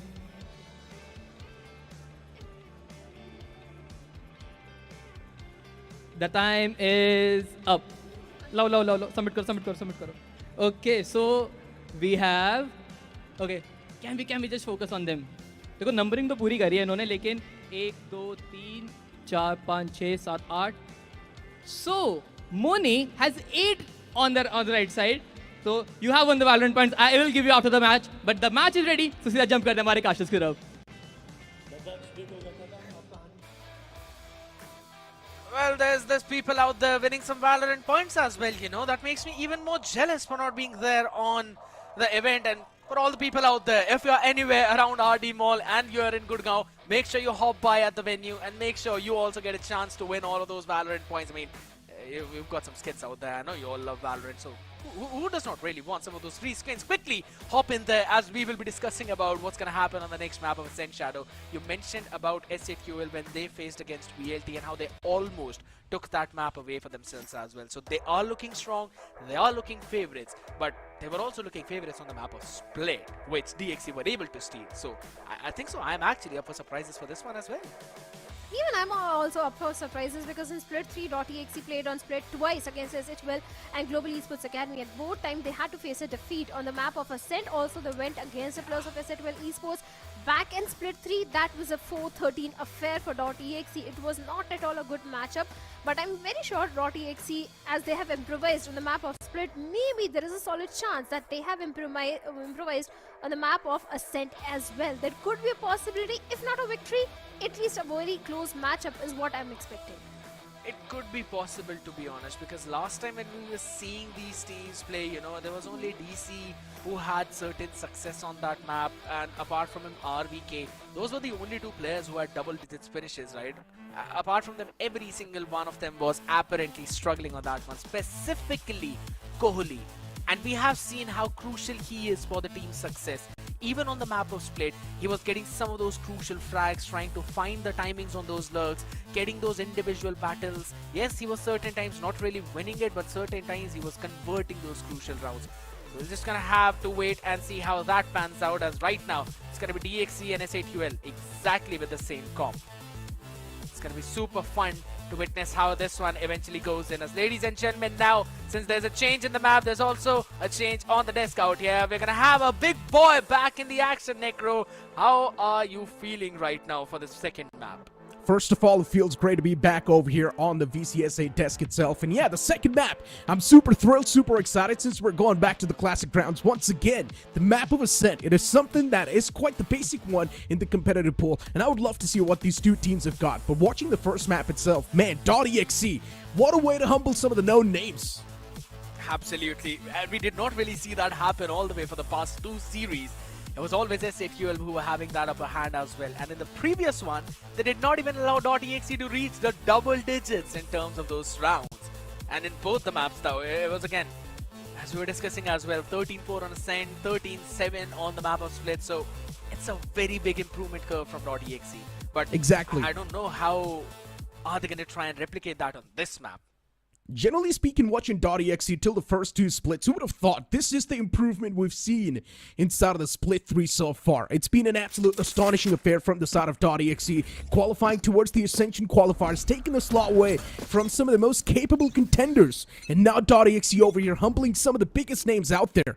SAQL, after losing that first map of the series, they're definitely going to be panicking a little bit over here. But as we move on towards the map of Ascent, SAQL, now they'll be on the offense. .exe, they do seem a little bit pinned and prepared for this one. Shock dart, getting rid of that trap wire. Once again for .exe, they've got a bit of that spring trap set up on towards the site. The Cypher peeks out, he will get the first one. RVK, the man's doing his shot perfectly well, but DC, he swings back, and RVK, the man's ready with the mop. Phenomenal positioning, specifically by the Omen out there of .exe. The paranoia was so brilliant. They were able to shut down the entire push through B main, and what a read. They absolutely knew what SATUL were going to pop off for. Understood that even in the previous pistol rounds, they have looked to go towards the B site on this map. And this is such a big change out there from this team. And now the outlaw in the hands of Machiavelli. We know what is done with the operator in the previous one. Maybe we can find something more in this one as well. Oh my god, it's disgusting. What am I watching? This is a one-sided show. That's what it feels like. .exe, the first trap that was set up on towards the site, it was perfect. The moment the players walked in, it felt like they walked in towards their own death. A bit of an encounter towards mid. Nothing serious happening so far. Machiavelli chipped down extremely low, but the man's got his hands on the Marshall. All he needs to do is connect one shot. And instantly, he can get rid of the foes. Actually, it's the outlaw. Machiavelli slowly and steadily moving up mid once again. And .exe, they're struggling for info now. They don't really mind it. They're eventually inviting the members of SATUL into their traps and their crossfire setups right now. Over the mid as well. That's exactly what it is. And King Kappa, though, he opened things up. Yeah, they've got the weaponry advantage. Oh? It's still a 4-on-3, though. And Trinity, once again, the man's starting to find a lot of value. Left. I've said it over and over again in the past as well. If you want to stand a chance to win against .exe, you got to get rid of this one-man Trinity. And the moment you do so, you will have the majority of the game in your hands. As of now, once again, SATUL, that push being stopped at least for a bit. And this Bulldog, it started him off the floor up. And once again, Trinity on the side, clicking on those skulls. Lovely opener from Trinity. Catches the first one as well, right as the round begins. And then was also able to take care of Helef out there. No smokes for the other side, so they could not really do anything, could not divide the side and clear out those choke points perfectly. And eventually, they were able to convert that round for themselves as well. .exe not losing a lot of weaponries out there. That was the main part about this one round. Winning it, and that too a bit healthy. The outlaw is going to be carried forward though, but the only value it can find is on King Kappa, and we saw how that missed out in the previous one. Oh my god. What is this? You gotta be kidding me. Luckily enough, the man does get caught, but he also did do a lot of damage to Helef. He's barely surviving on a sliver of HP. RBK, the man's got a flood awaiting. And the players of SATUL, they will be easily able to flood in towards the B site from mid. Solid take. .exe, 2 players left standing. DC gets his hands on the outlaw. Helef is holding quite the cheeky angle. And he probably will be expected to, but no, I guess. But DC does get the trade. Now gets his hands on the Bulldog, but there's a trap wire set up, so he cannot really move that way. But in the end, does get caught. Taken down, so not a lot of damage being done to SATUL, converting their round comfortably. 4 rifles being carried forward for this one. And again, this was a very good approach. A fast hit and a fast take towards the mid. We're able to catch not just one, but rather 3 of those players over in general. Because Machiavelli also overstepped his boundaries out there. Thinking that maybe he'd be able to TP out of there. He was really expecting maybe 1 or maximum of 2 players out, but he just saw a party ready to hunt. And they hunted well. Throwing net. Oh, it's going to be able to catch one. SATUL once again quite a strong and a quick take. Forcing the players of .exe back a little bit more. But is that going to be enough to take the side in their hands? Maybe yes. And here comes the weird beat from the side of Trinity. The man does get instantly punished. And on the back of that, the trades do happen back and forth. SATUL does have the advantage. Sound sensors. Also having the side in their hands. Final 2 men standing for the players of .exe. And now to go for the take, it's pretty much going to be to walk in your own death. And as you mentioned, the optimal choice over here has to be to go for the safe. Goalie is invested in that big Odin out there, so he's going to run back to safety. It's only RVK with the Bulldog in his hand who will try to do some damage on the other side, but again, a very fast hit by SATUL. These were the trap, or rather the set plays that we always talk about. That you can take those avenues on the mains with with your Gravnet, pair up the utilities with the flashes as well, peek on the back of it, and that's exactly what they did right now. Oh. Miz was able to flash TP out of there, and then eventually falling up with the health with his Gravnet. The annihilation was picture perfect too. Eventually caught out there. DC was basically caught up in that. Yeah. And as soon as those anchors were taken out, the site was up for grabs, and it was inevitable that DXC will run back to safety to save the weapons. With the way things are going so far, S2L once again bringing themselves back to life. The first map itself was quite back and forth. This goes here. And this one as well. S2L once again Here. pulling themselves back. 2-2 being the scoreline. Oh, Machiavelli whiffs that first shot. The man won't really get the second chance this time around. Needs to make it count to the maximum. Machiavelli is playing with danger. Miss. What am I watching? On the opposite side, he's already managed to find the first knockout. And there goes the second man as well. Maybe. Kohli still, though, somehow surviving. I'm surprised that push did not came through. Kohli was caught off guard. But this time around, once again, the engagement does happen towards A. But it's not enough to get any sort of frag. A 4 and 5 on the board. .exe a bit of a disadvantage too when it comes to weaponry.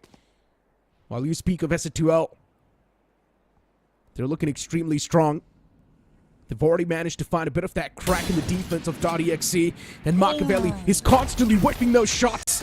He's not even able to connect a single shot with this Marshall. This pop flash should be dangerous, but no, it gets dodged. And S2L once again, they free roll on towards the site as they click on the skulls of the players of .exe. Lovely anticipation, and now on the back of it, they can easily go in for the plant as well. It's again just Kohli left down to try and save this Odin for the second round in a row. Planted. Alright, one good thing that is there is the fact that at least DXC have enough to full buy for the next round, but only if Kohli is allowed to save this weaponry. Only then it could eventually provide a value. Again, they tried to go in for a trap setup over towards the B main. Did not really work out for them. Miz was able to just TP back to safety. Now it's all down to Kohli. 3 players in front of him. Good luck, man. The man's extremely blinded. Spotted by the drone. Spotted by the arrow, actually. And yeah, unfortunately, the man really could not do anything. Yes. S2L, yeah, they're just gaining a lot of confidence at this point. And that confidence needs to be shattered. And with confidence, too, they're also gaining a lot of credits. And the more the economy, the more room for error the players of S2L will have in the upcoming rounds. And that is something the players of .exe cannot really afford. Trinity is just one away from his own annihilation this time around, so we might possibly see them play a bit aggressive for that orb. S8QL are starting all 5 players over towards the B lobby. Who's like an aggressive takeover towards that part of the map. Yeah. There's the dimensional drift on the back of it. Be able to clear out a ton of information out Oh there. my God. A lot of pressure onto Kohli now. The man can't really do a lot and still somehow miscatches him. This has got to be a joke. And what are these unorthodox peaks from the side of Machiavelli? He does catch one, but the Omen was able to TP away pretty quickly. Miss still on towards the site, creating a lot of problem. .exe, all the 4 players all the way in the back. Everyone's position's compromised. Oh no, S2L, they know exactly where the players of .exe are going to be funneling in from. It's not a good news. That means now S2L is probably going to set up for a trap. A lot of utilities will be used as combinations. And this is where S2L might just have the advantage. As Miss, he's able to find the first one. The man's already started to thread the needle. Trades do happen back and forth on towards the site, but .exe as well. They're starting to reply back strong, but Miz, this man is an unstoppable force. Fantastic performance specifically from Techno. Just TPing out instantly as soon as he saw that unorthodox peek from Machiavelli, which eventually caught one. And then he held his ground over towards the B main. Even though the neural theft came in from the other side, he was able to TP away from that, and also it all opened up only because of his fabulous paranoia onto Kohli out there, who was trying to hold his angle down with Sova. Miz was able to capitalize on the back of it. Instantly the backside control lost. And Hacker just pops in the break because he needs to talk to his team right now. You already saw how aggressive he was there. .exe. Not really the kind of start they were hoping for the second map. He knows .exe is making a lot of rookie mistakes, and that's one of the main reasons why they're losing the rounds too. Once again, first of all, the most important thing was SSTL knew exactly where every person from .exe was flooding on towards the site, which was all the way from the back itself, from the defender spawn. So they knew exactly where to focus. And as I mentioned too during the cast itself, I said this, now we might just see a lot of combination plays. And we did see those combos too on the back of the utilities and the peaks as well. And that was one of the main reasons why we saw an instant flush towards the site. But .exe, one thing I'm clearly noticing, and that is that .exe are disrespecting the utilities that SSTL is putting up on the board. It's working two ways. Sometimes it's working out pretty well, but sometimes they're just getting punished. Time to jump. And on the back of that one round punish now, they're also down on the ego. Yeah. So you could say that it's not just going to hurt in one round. If that gamble does not work, then that's going to hit them back with 2 straight rounds. And we already know how solid defense-centric map Ascent is. And we know how good SATUL have been on that one. Trap being set about there, Machiavelli, but still, it was eventually sprung up perfectly by Hoax. He has got the Hunter's Fury as well, so he can play a bit far back and still support the team for the late round plays. That's gotta blow. The man's isolated on towards the site. And once again, you see the rotation being pulled back from the side of .exe. There's just one man towards the site, which is DC. Hunter's Fury invested. DC's position compromised, and he can't do anything. On the back of that Hunter's Fury, everyone starts to float on towards the site. SSTL, once again, they easily walk on towards the A side, while .exe just left stunned. They don't exactly know what they need to do to try and counter the players of SSTL at this point. Ouch. Yeah, a bit of an aggressive peak, but it's fine. SSTL can afford it. They've still got the man advantage. They've still got better weaponry. And look at this. Hoax, this is utter disrespect. Just swing it on the man's face like that, not even scared of getting tapped. This is the confidence that you gain once you start winning series of round and once you have a lot of economy. That clearly shows up right now as well. The calm aim, the controlled play, knowing that you have got it. No one getting caught in the trap of Machiavelli out there in B main with the pop flash.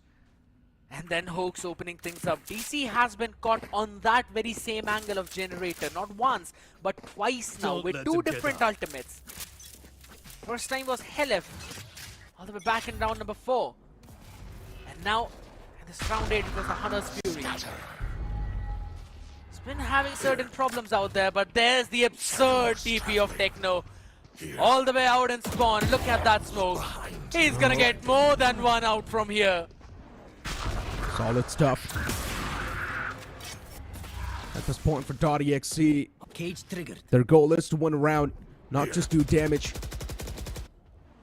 And SSTL, their goal is going to be to try and find a way to stop these boys. But SSTL, they've already started to click things off. Beautiful. 2 players down once again. And I just can't believe it. SSTL is always just easily walking on towards the site, and .exe just has no reply. The preparation, absolutely fantastic on that. Techno took the space over towards the CT and then threw out a smoke, a very weird smoke. That created the confusion in the minds of DXC as to where Techno would really be. Surely he's not going to make a play like that, right? But that's exactly what he did. That one smoke threw out the confusion, and he was just able to take one down. Survive on the back of it as well by TPing away, and then was just holding the rotators from moving towards the B side. That gave enough time for his team to just simply walk over towards the side. This is such a big preparation gap out there between these teams. I'd have to say SATUL have got Ascent packed up and ready, even for VLT with these kind of plays though. Yeah. And the crazy part is that Ascent is supposed to be one of the most classic maps out there, right? One of the OG maps. You expect everyone to be exceptionally good on this map. And .exe currently are getting destroyed on the map pick of Ascent. Machiavelli once again towards mid.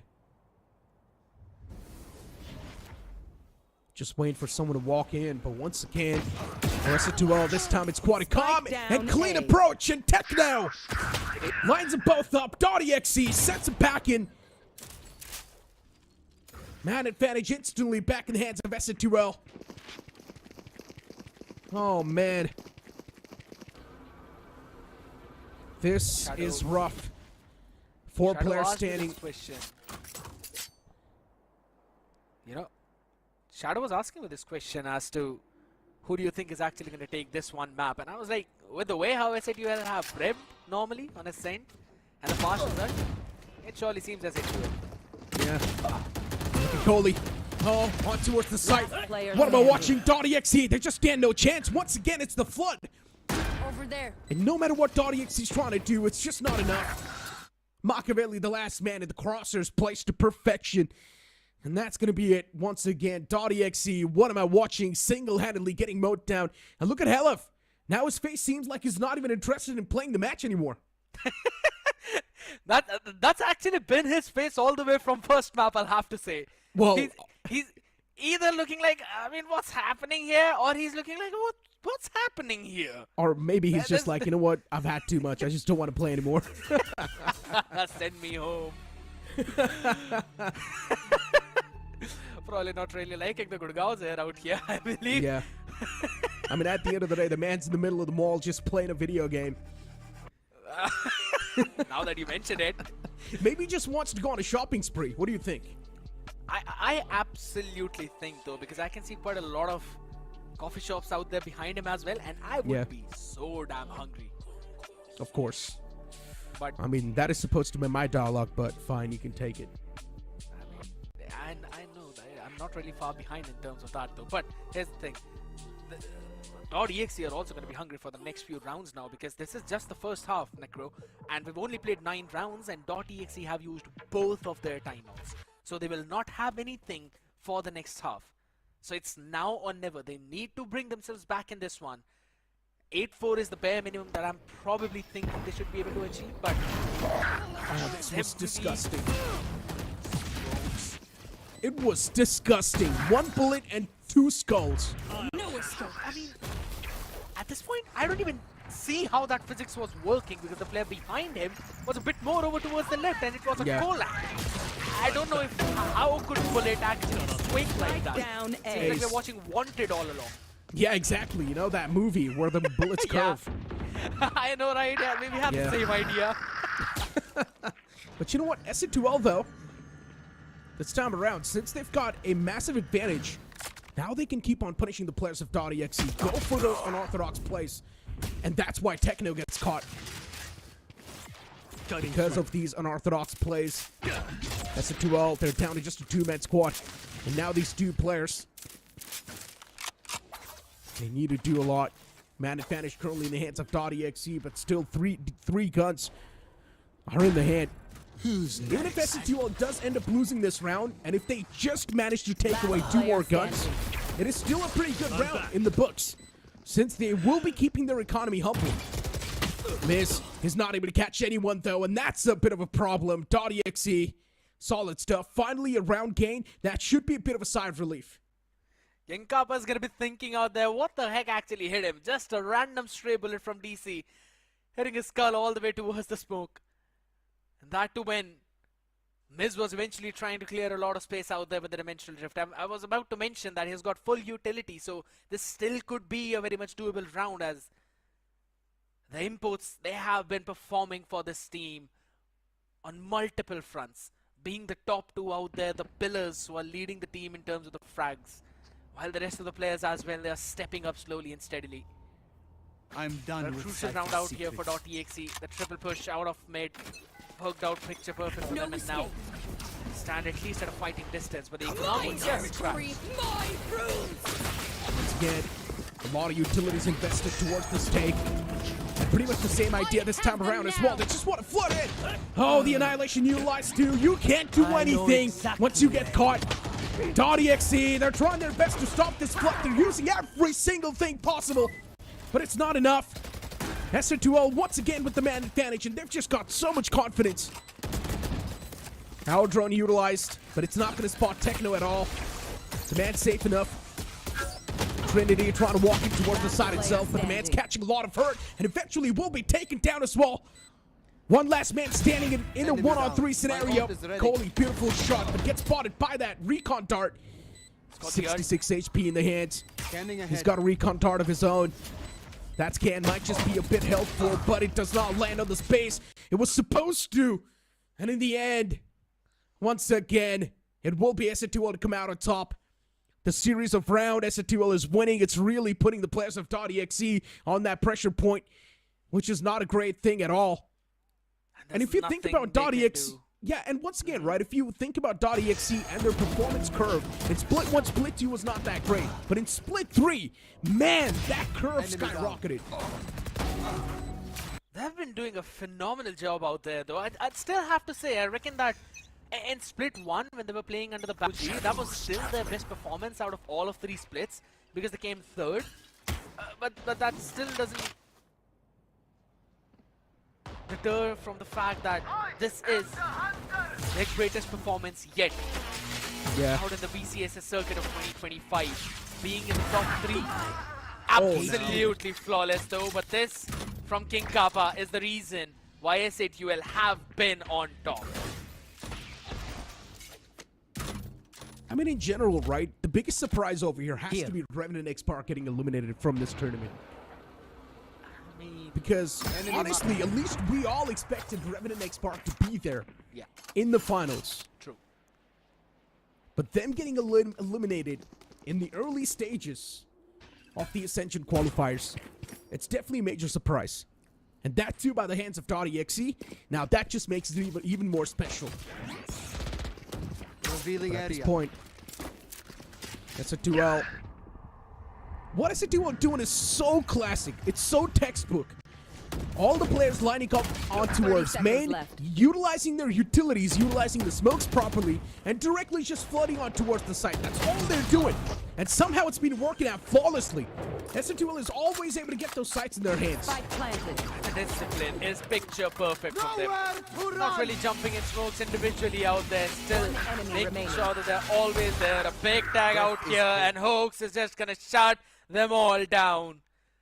A double operator setup with an outlaw in the hands as well. Basically a triple sniper setup for the early round, only to get those rifles and finish it off with the ultimate. Absolute style. 9-3. And to activate this curse now, .exe need to get this pistol on the attacking side. But I have to say, history shows that their attack was not that sweet.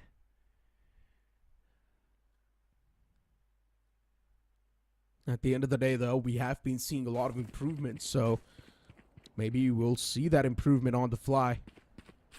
Probably. Still feels a bit difficult out there, though, but the only easy thing that's happening out here has basically been grabbing your hands onto the latest OMEN laptops, ladies and gentlemen, because it comes packed up with the Intel Core i7 processors, 14th gen as well. You've got some massive exchange benefits of 20,000 and some instant bank discounts as well for up to 15,000 rupees. And you get some amazing HyperX headset that were valued at over 11,000 only under 499. And all of that by just scanning the QR code or visiting your nearest HP OMEN World stores out there. Fantastic laptops. Oh my god, this was the only thing I was not really prepping for. But seems like, Necro, you are the black sheep here. As soon as you hop in, we get a tech pause. Yeah, but hopefully it's not the long one. Hopefully it is something that's going to be sorted within seconds. And yes, it was the short one. Fair. Sometimes finding happiness in short things is something that we all should do. Right now, SR2L! Oh, they're once again starting things off with the bang! Spike down mid. You blink it and you miss it. Find 4 players dead from the side of .exe instantly. And SR2L, just a sweet tap in the end to close things off. Oh boy, the round started so quick and ended so quick. That round that round was smaller than the tech pause that we actually had out here. What? Just walking it down all the way up in mid and then wrapping the skulls up. Just look at this. LFI. The fact that we actually get a repeat on that, you know what? I'm gonna give a shout out to production out there. That was a cool move. Yeah. The instant rewind. And I'm pretty sure that's what the players of .exe are thinking too. They're probably wishing they could rewind this entire map. But oh no. Once again, everyone's spotted. Just look at S2L. 2 steps ahead every single time. They now know every single person from .exe's towards main. And they're also trying to back away, but this time revealing area. the man towards mid does get caught. What aggressive. And King Kappa, he gets punished. S2L, the player's now trying to top the ball, but this time around, Helef, as he was taken down towards mid. Techno did try to revenge him, but does not really work out. Mistakes. Big mistakes out there from S8UL. First of all, Helef pushing it all the way down in mid. And then everyone just trying player standing. Position themselves in a way to try and defend that extra dropped weaponry. And now it falls down to the man Miz with an outlaw in the hand and a dream to convert this. Oh no, Miz. There we go. The man's once again started off all by himself towards the site, but still the name is enough. 30 seconds left. It ran away. Yeah, the player's just backing away towards the opposite side. Now gonna go for the plant as well. .exe, fingers crossed. 10 rounds in the hands of S2L. Once again, they've just got a massive round lead. And I'm pretty sure S2L just wants to conclude this round as soon as possible. Spike planet. Miz. Slowly and steadily making his way with the Guardian in his hands. 2 players posted towards site. 1 man all the way towards back. Oh, lovely. Yeah, and both of them just trying to play the contact play. There we go. First one spotted. Taps on the skull. Second man's position not known yet, but this TP, it might just give it away. And here comes the battle, but it's not enough to take down the man. .exe, they still spring back to life. He almost pulled that one out there, but goalie. The safest pair of hands out there for .exe saves his team from that one, and rather converts a thrifty round for their side. And SAQL, moment where we thought that it'd be able to move up easily. .exe bounced back at the perfect time with the thrifty. And some quick decision making as well. As soon as that outlaw shot landed, they were like, alright, nope, they're not going here. Running it all the way back towards the B side and then setting up for the post plan. Lovely calls out there. And now it's their buy round. 4 rifles on board along with the Guardian. In the hands of Kohli. Working around with mid, walking up all the way towards the arches now. This could very well end up in a possible B hit. They're just waiting to find anyone to peek. As soon as they find that first pick, they'll move forward with the execute. Now that smoke over towards the window is just to land in a fake. They might want to look to end up towards B and market. And let's not forget, we've seen a lot of Vico rounds being converted throughout this entire VCSA 2025. Shadows traveling. So there's a big chance Steel might just convert this one as well. And what am I watching? That's what exactly happens. Techno. Quick 2-piece towards mid. And look at what LF is doing. Oh, this flank is perfect. This lurk, it's going to be able to catch at least one. He's got the timing as well, and that's going to be the first man down. S2L pulling themselves back from the graves once again in this round. Eco converted, and the thrifty round gifted to the players of S2L. Whatever you do, we can do one better. And this team looks obnoxiously good out there, and Hacker with that expression, you could clearly see he's not happy with what the boys did out in the previous one. Not checking the corner. They just kept on walking straight forward. And this is a Hell Ranger timeout now. For some reason, I feel that it's not really giving any major instructions to the team. He just wants to try and play with their minds. Yeah. But looking at the camera itself, it feels like Hell Ranger is definitely feeding something that is extremely important. But there we go. Finally, a big smile. Yeah. I mean, he knows. They've got the timeouts anyway, so you might as well just use it, right? But this timeout can actually help out the players of .exe too. Think about it. Exactly. This was the only opportunity that Hacker was waiting for potentially. Or, if you think about it, this might just be the ultimate flex. Hellranger taking the timeout for the opponents. Yeah, he's done that previously as well, and he does that a lot of times. Whenever his team is almost on the verge of winning, he slams in a pause. And he's like, I don't really want to say anything to you. It's fine, just do what you're doing. He plays with the minds of his opponents. But if you think about it, right, this pause is kind of important too for a team that's steamrolling the competition, because once again, you remind them by saying that you're not really supposed to make mistakes just because you're dominating. Down mid. But then this happens, and Techno just peeks out towards mid, does not even fumble. Oh my god, SC2L. Come on, you're fighting against professionals here. What's professional gonna do when you are the champions of this map? Just walking out in mid, Techno. This is the confidence that we were missing from this lad. I still remember having that one conversation with him in the interview where he mentioned that he himself knows he's basically been struggling with his form. Throughout split 1, throughout split 2, that happened, and in split 3, he regained that confidence back, and it's showing so well for the team right now. And it is so good, even for the next map. Now one last opportunity for .exe to try and survive. One last buy. I'm pretty sure in that timeout, the man wanted to say that, guys, do not overheat, do not really overpeak, do not be overconfident. But then Techno pulls that off. And then you think, okay, you know what? You do you, my friend. And then Miz does this as well. SC2L, no matter what you do, they always just bring it back better. And this time as well, it does not seem like the opponents are going to be standing any sort of chance. There is a man in Dimensional Drift as well. And yeah, that's it. You can't do anything. A bit of a troll in the end as well. But SC2L, man, what a quick way to close out that round. Not LF throwing the barrier mesh on his face. That is utter nasty. But SC2L making a quick work on the map of Ascent, equalizing the scoreline 1-1, and it seems like we're on for a series now. They are not ready to bow down, but there's still smiles on the faces of also the members of .exe, right? RBK was laughing out here, and it seems like they know that this is not their best map. This is not their pick. It's absolutely fine. They're gonna bounce back onto the next one though, but big comeback from SC2L with a 13-4.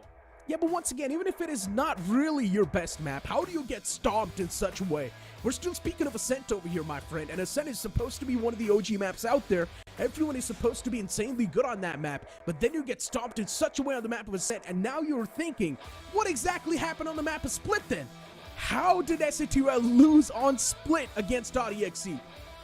It falls down to how well you have prepared the composition itself, right? Because the standard composition was again that Sova, KO, vanilla comp. Everyone used to run that, right? Now the meta has shifted drastically on that one. Now you run the double sentinel composition and utilizing the deadlock utils, pairing it up with your Yoru, that's where the main play lies. And you also need your lurker to have some perfect timings. So RVK was struggling on that back in his own team's attacking side. So there were certain problems out here. And to be very honest, you know, they didn't really have a lot of attacking rounds to play with as well, because the half was either way is a 9-3 and then they lost the pistol too.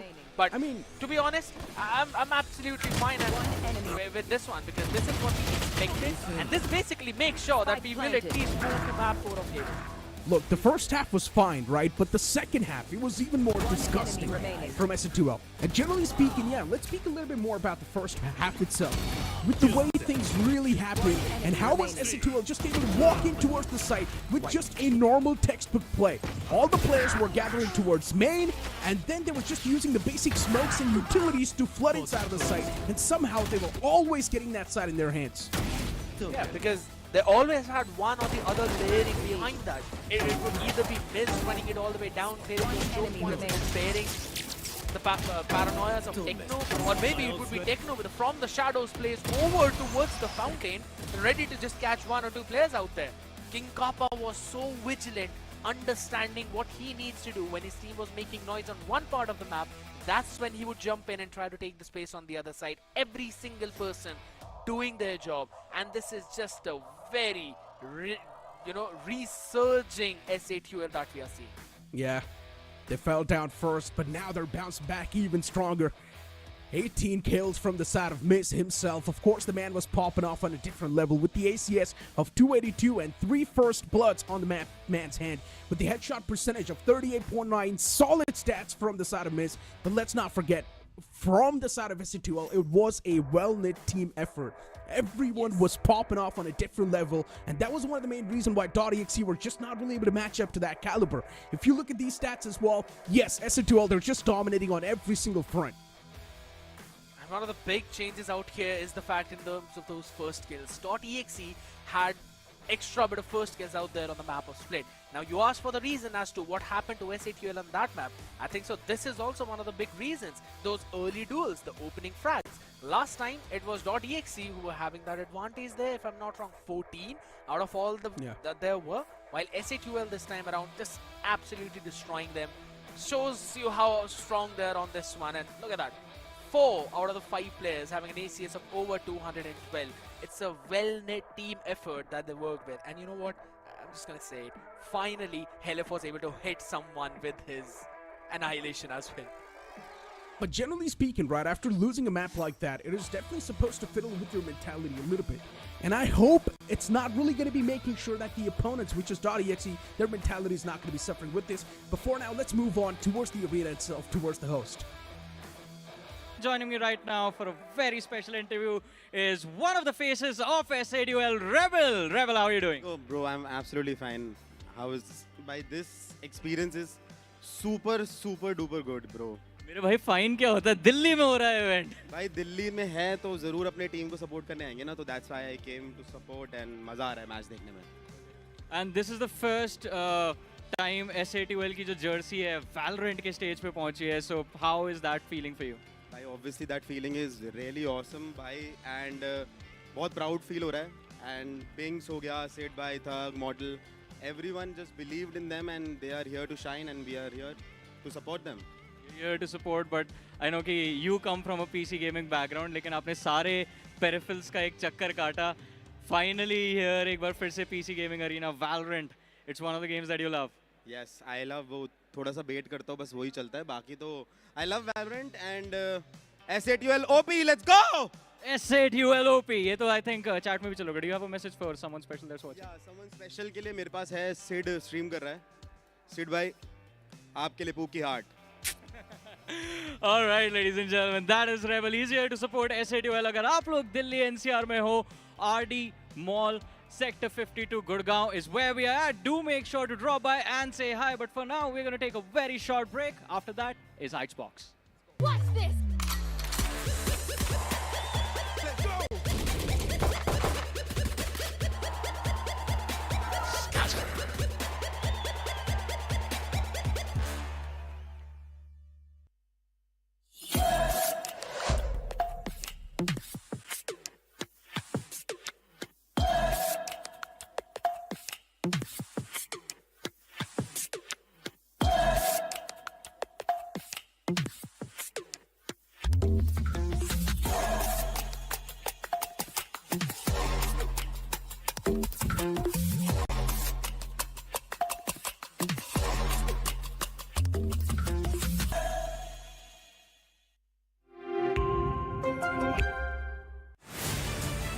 To live your life the way you want.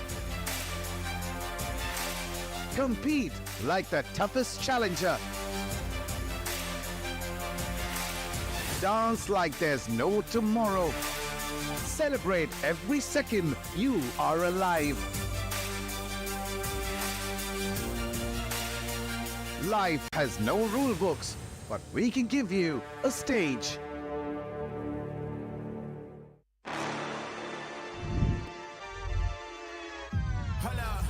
Why do they doubt the kid? I'm about to prove them all wrong again. I got a low tolerance, cause they don't even know what the problem is. It's me. Why do they doubt the kid? I'm about to prove them all wrong again. I got a low tolerance, cause they don't even know what the problem is. It's me.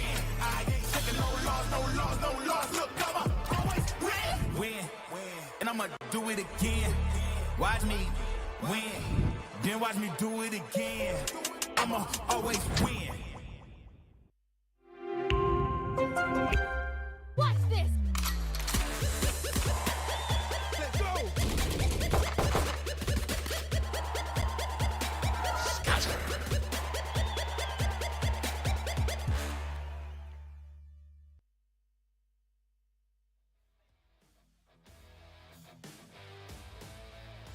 Well, SA12 Esports versus .exe Esports. This match is becoming interesting and interesting. Two matches already done and dusted. The first one went in the favor of SA12 Esports and the second one went in the favor of, SA12 Esports, and both the teams go winning on their own map pick. I don't know why I'm fumbling, but yes, the match is very intense and crucial, the next one especially. Exactly, but as we do have the Asian composition on the screen, once again for SA12, generally speaking, now since they've got the momentum, and it's not just any momentum, it's a strong momentum from the map of Ascent. As we move on towards Icebox, it is also one of the OG maps out there, but this map requires a bit more of the brains compared to the side of Ascent. So as we move on towards Icebox, generally speaking, I'm expecting quite a close-knit affair, but what about you? I don't think it's going to be a close affair because Icebox is a really strong map for the players of SA12 Esports. It can entirely go in the favor of SA12, and that too in the dominating fashion, because they 13-2'd the players of Velocity Gaming, and against Revenant XSpark also it was a 13-8 affair in Split 3. That is how strong SA12 is on the map of Icebox. But I'm very sure .exe they have got something prepared for the map of Icebox as well. Yeah, probably they do. And they have to, right?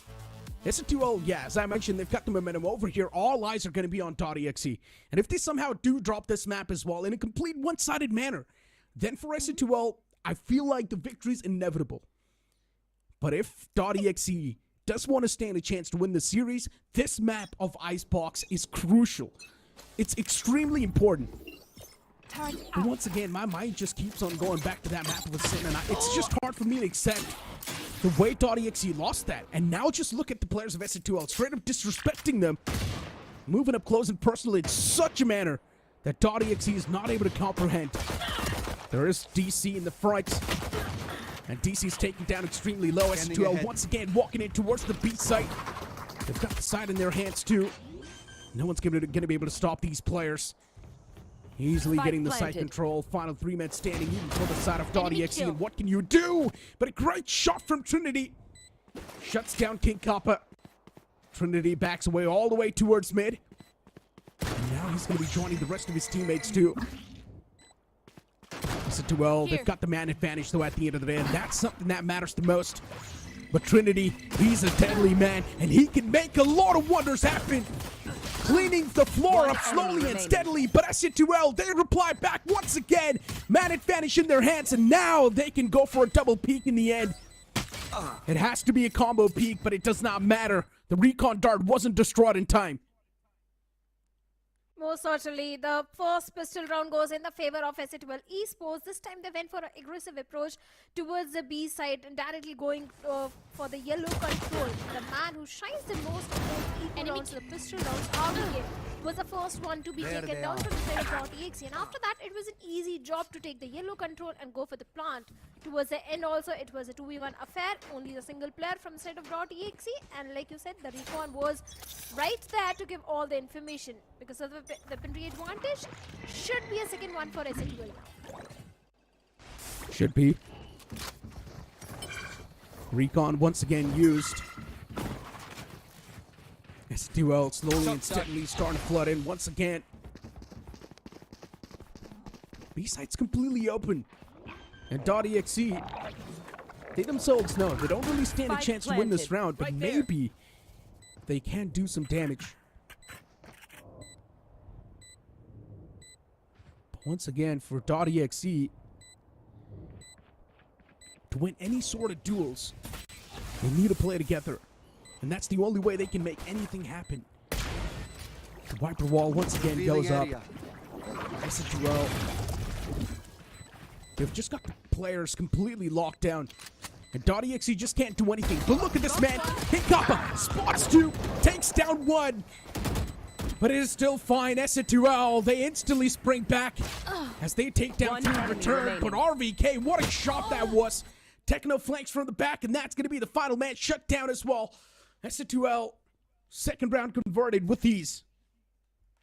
Of course, with ease because of the weaponry advantage, and not just the weaponry advantage, even the Viper wall on the back of it, they scaled up towards the side, and that Viper wall didn't allow any sort of control of the side to the players of .exe. They couldn't do anything, and especially after that, the way King Kappa came all the way from the kitchen, was able to do so much damage, and Hawks with an Outlaw was able to take 2 players down. A perfect set play from the side of Ascent Esports, a good round conversion, but now this one is going to be really important for .exe, as it's their spy round. Once again, the flash goes in, the recon goes in, and DC still having that entire yellow control. But the only solo anchor towards the B, but RVK, man oh man, he gets 2 on the King Kappa and Hawks towards the mid. What a way to open things up. The man just casually walks in, gets a 2-piece, falls back. S2L completely humbled. But once again, even for S2L, they've managed to shut down RVK in return. And it's quite an important shut too.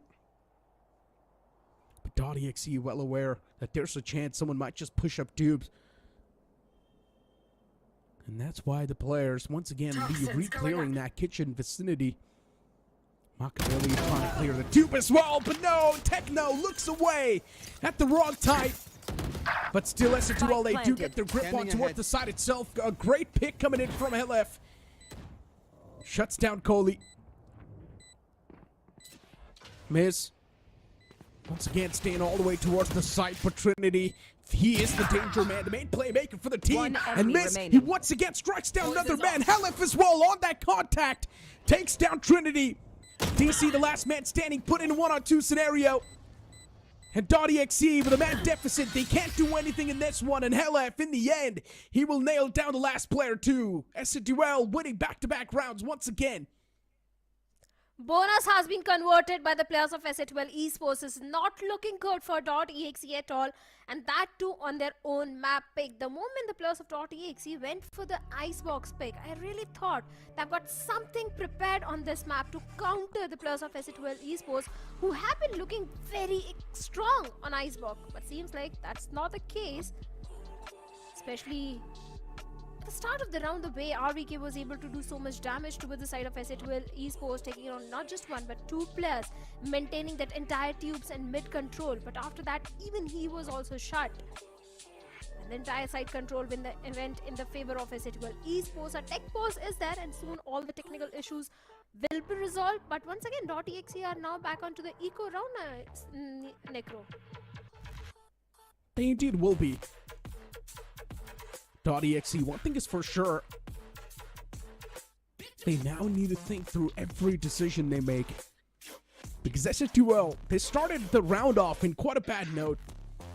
Dropping down 2 bodies off the rip like that. Man advantage was in the hands of .exe. But then the way S2L just flipped the odds and flipped the tables completely, that's where everything just came crashing down for .exe. And those sort of rounds can really win you the mental game. And S2L is winning those crucial rounds. But .exe at this point, you can clearly see a big worry on their faces. Everyone from the side of .exe does not exactly know what they need to do to try and get themselves on the way. While S2L, they seem like they're chilling. Of course, they are chilling because they do realize how strong Icebox is for them. They're most probably already counting this map in their backpack, but it's just 3 rounds. It's just the bonus converted. There's still hope for the players of .exe, and since they are on the eco round, that is where the players of .exe, especially RVK and DC, they shine the most.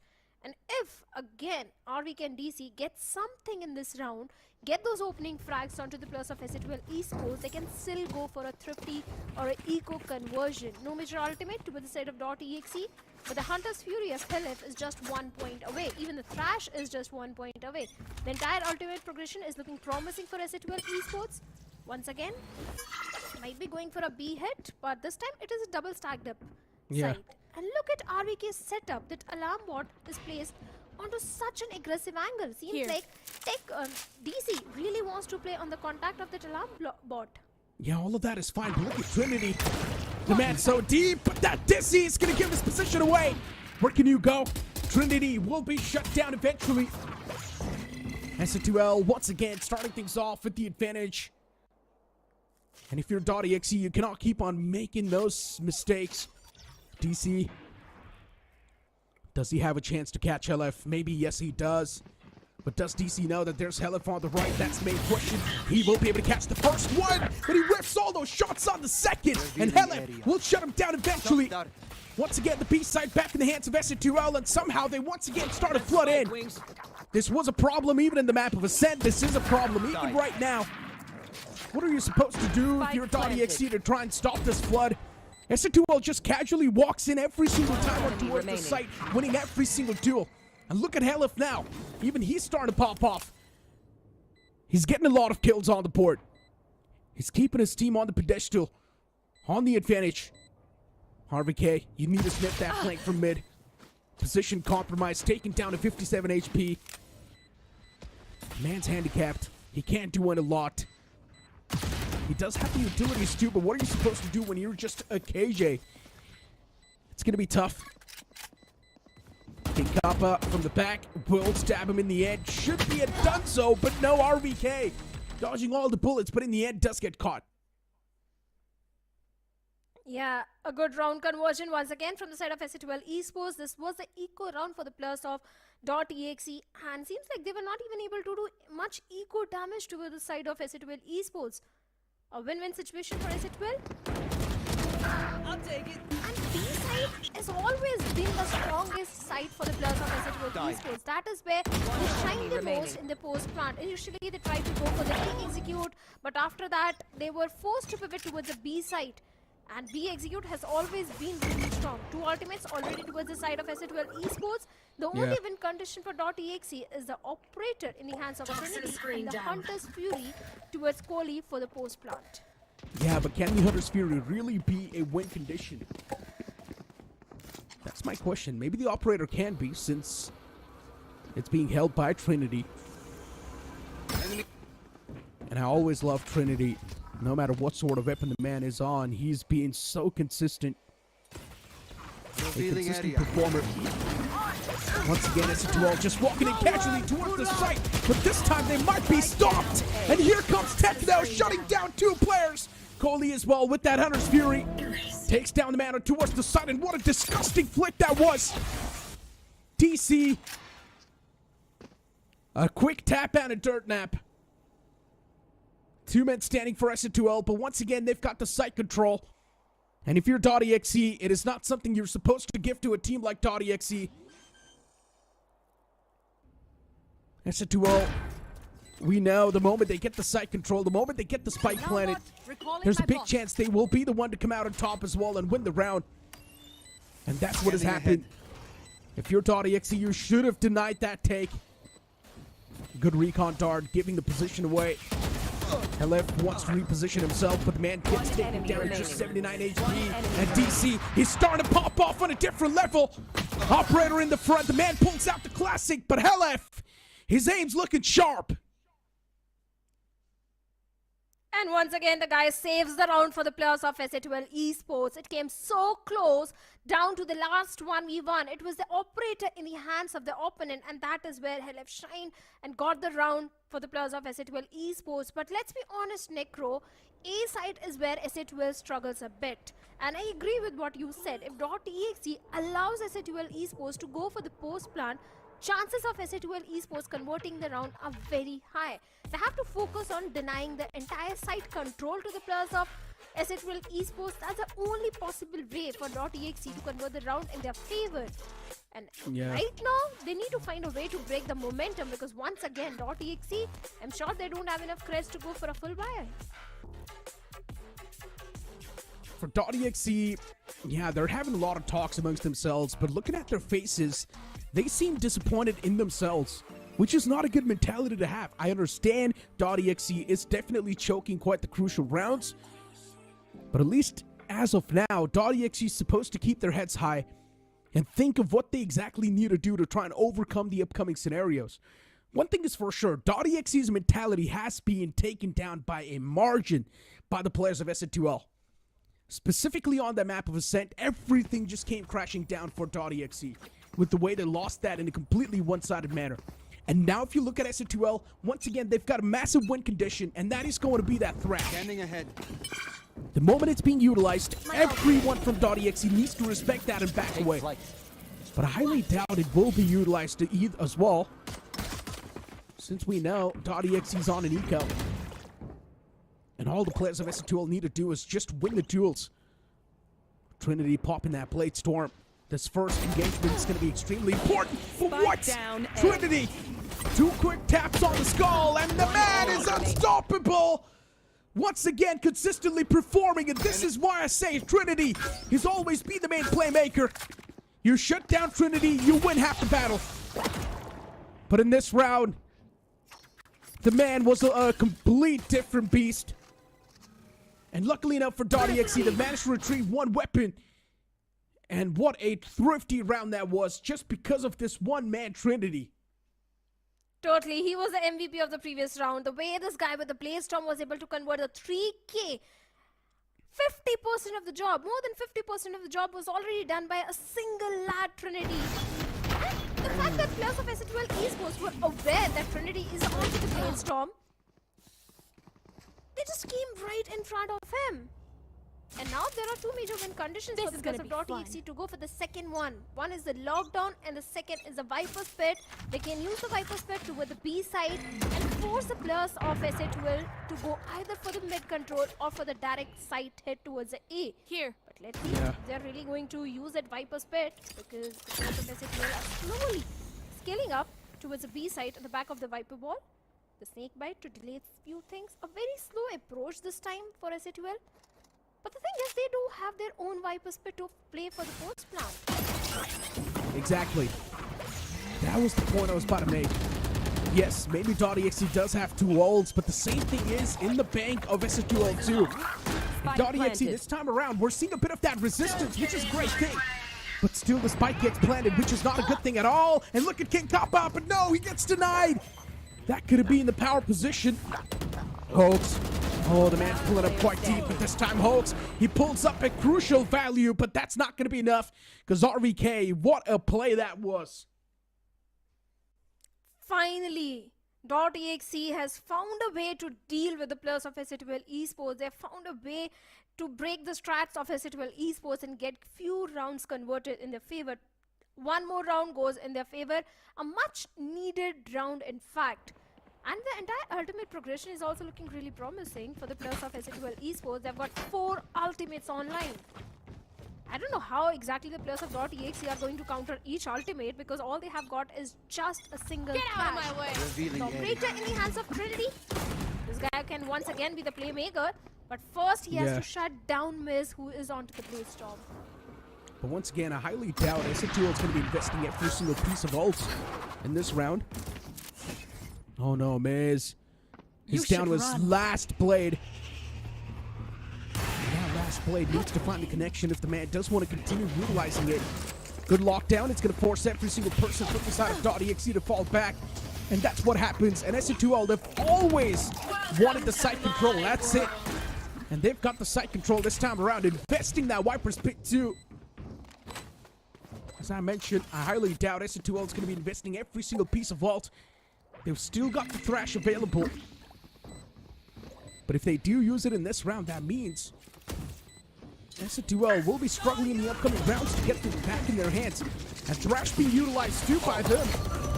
This time around, Machiavelli is going to be able to find a bit of that success from .exe, but that's not going to be enough since SN2L, they're stopping this flood from the side of .exe. Slowly and steadily, .exe starting to fall apart, and SN2L, what a great hold that was in the Viper Spit. But this was such an ultimate heavy round for the players of SN2L Esports. I understand Blade Storm and Viper Spit being committed, but every single ultimate being utilized in a single round. That too when you are in such a great lead. That also showcases that Ascent Esports doesn't want to give any sort of a leeway to the players of .exe to make any sort of a comeback. One enemy remaining. Techno, the shorty, was also able to get not just one but 2 frags. And there was no time for the players of .exe. Maybe .exe was also on the same line of thought that Ascent is not going to invest every single ultimate. Exactly. I mean, Ascent did not invest every single ultimate. They still have the Thrash available, and now they use it. And Hulks, oh my god, on the back of that Thrash, the man just cleared out the entirety of the site. A lot of value found with that Thrash. And look at Miz, he's in such a proactive spot, but he still gets taken down. An important pick for the players of .exe, taking down Miz on that proactive spot. But still this post plant. And now for SCTUL. They've got a man down. To get things off with just a man down, it's going to be tough. But look at Techno disrespecting every single util that .exe is putting up. He was able to click and find one, but once again, the man advantage in the hands of .exe. And that's something that's extremely crucial. Oh my god, the wingman's actually going for the defuse. They've got it halfway up, and now they need to try and stop it. And what? Whoa! Folks, what was that? You disgusting man! That spray transfer on top. Oh my god!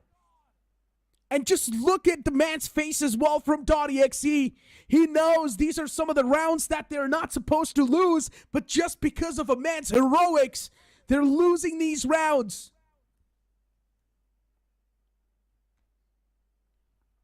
The disappointment on the face of the coach of .exe. And Hoax just walks away with murder. That round should not have gone in the favor of Ascent Esports. What a spray adjustment. What a play by Hawks. 7-2 is where Ascent is right now. Holding on to a pretty angle this time. Position already compromised. 22 HP and gets taken down by Hawks. Eco Generally speaking, Trinity, I don't know what he was doing in that spot. Oh no, Trinity. He's like the main playmaker for .exe. He's the only reason why they got one round in their hands. Poison's off. And now that the main man is down for SCTUL, it just gets even easier. I've been mentioning this from the start. Take down Trinity, you win half of the battle right then and there. And that's what happens over here too.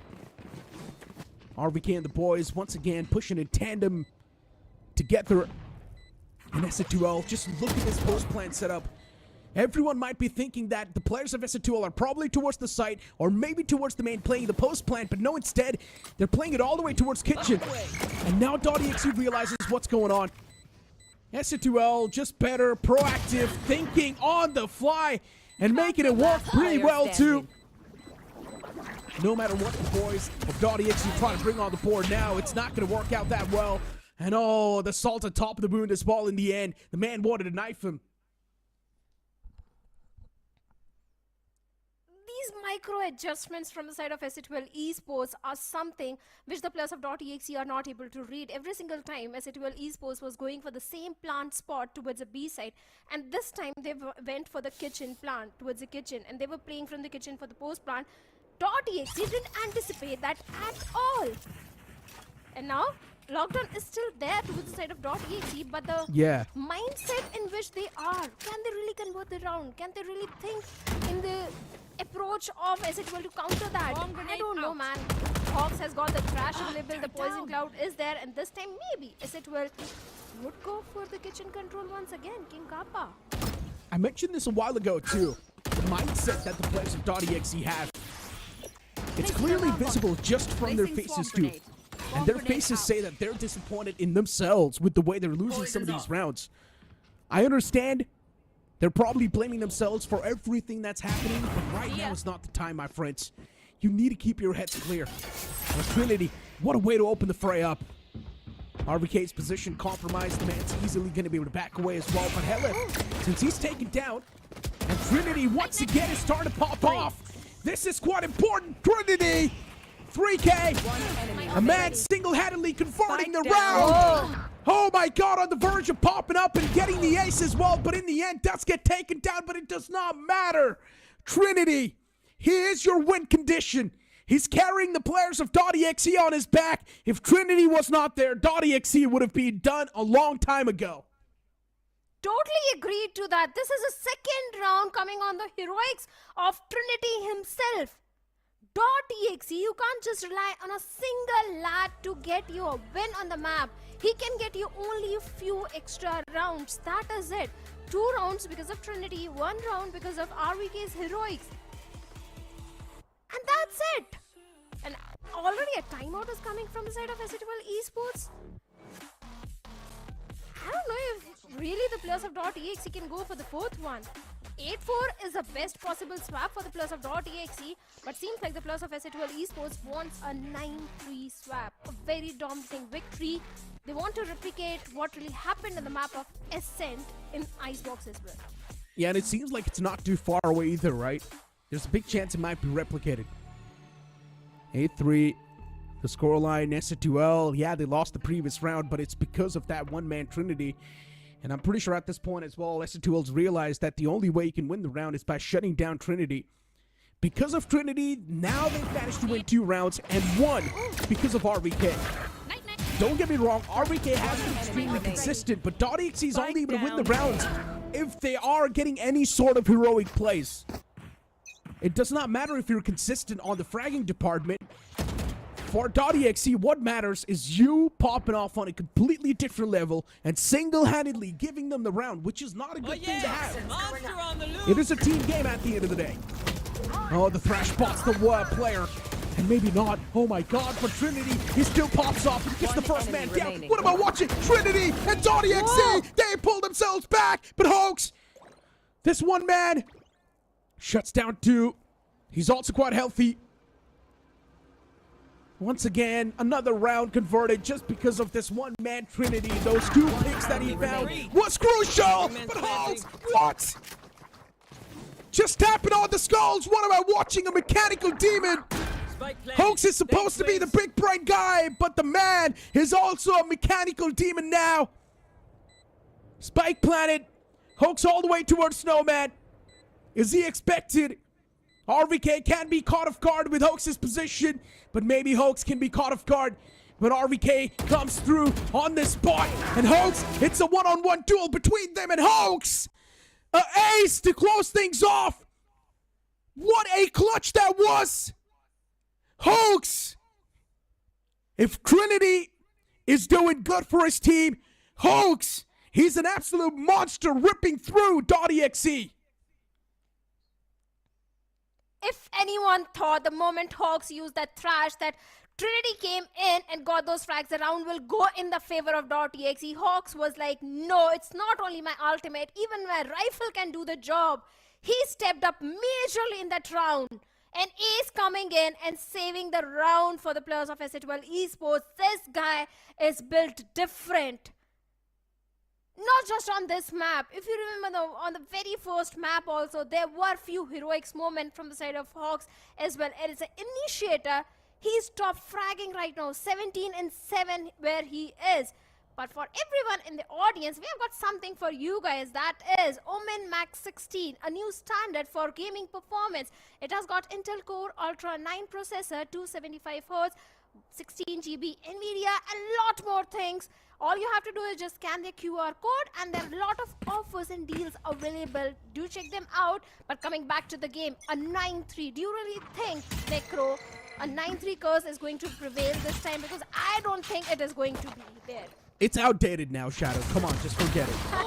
9-3 curse is no longer viable. It's outdated. That trend is gone. We're now in 2025. But for .exe, at least the good thing is that both the teams have received equal damage. But looking at .exe and losing out on Trinity now, that's a big problem. Spike down B. If .exe wants to win a round, they need Trinity on the board. If Trinity's not there, .exe is not winning. RVK with a Sheriff in the hand. This man is a Sheriff demon. But can he connect the shots when the sword is on his neck? When his head's on the swivel, can he really make it count? That's the question, and no, it's going to be the answer. Hell, what a quick tap that was. haven't seen RVK crumble under the pressure. At least not in split 3 or Ascension Qualifiers.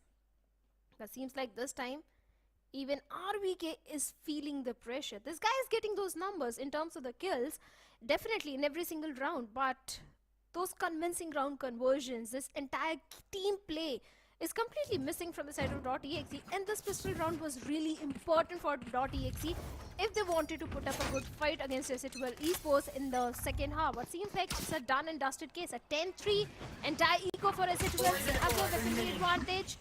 Should be an easy 11th for Ascent. Yeah, it should be. Once again, the only man who can save them from the brink of death, in my opinion, is Trinity and RVK. These are the only two players that can currently make it happen. At least the good thing is that they've got a quick sight take in their hands.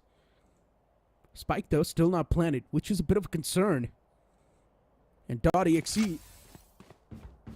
as of now, the scoreline being 10-3, their hopes and dreams of actually taking the map of Icebox home as well are starting to fade away. Wiper wall goes up. Wingman on his way to get the plant out. This time around, Miz. He's going to be able to back way easily, but oh, that's Whoopname! It's going to be able to stop that Wingman from going for the plant, and now, the moment the wall goes down, it's an absolute annihilation from SC2L. Stopping the players in tracks and .exe. Yeah, even the coach himself is now under a lot of pressure. He himself is questioning what exactly is going on with my team. The moment the Viper wall went down, the entire team of .exe was right in front of the players of Ascent Esports. All they had to do was just shoot bullet in their direction, and that is exactly what they did. The timing of the Viper wall going down was a bit off. .exe didn't anticipate the players of Ascent Esports to be there.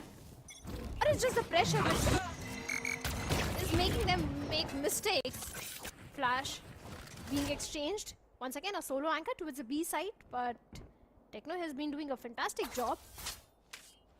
King Coppers, Nano Swarms are also there, and he's maintaining the entire tube's control as well. Yeah. Fox is also there. He's a very slow approach from the side of .exe. But as he goes in, the back of it, the yellow control has been established by Trinity. They can go for the plant. This plant is where they are also struggling, but Techno gets one onto Trinity. Trinity whiffs when his team needs him the most. Unfortunate. .exe crumbling. Every single thing not working with them now. Be it the map, be it the mechanics, be it the mentality, be it the team play, synergy. Nothing is working. And look at King Kappa. The man's positioned for success. Takes down two players with ease. There's another man on the back of that spring, and he's going to shut down the player towards mid. And Coley, why was he challenging that? RVK, the last man standing. Can he really convert every single possible duel? Peeks out towards mid, but that peek is also going to invite the second man towards B main. As now SC2L, they quickly shut down another round. And this is going to be the map point for the players of SC2L. I understand what happened in the map of Ascent. That was a map pick for the players of Exe Esports. Obviously, they'll dominate and perform really well on their own map pick.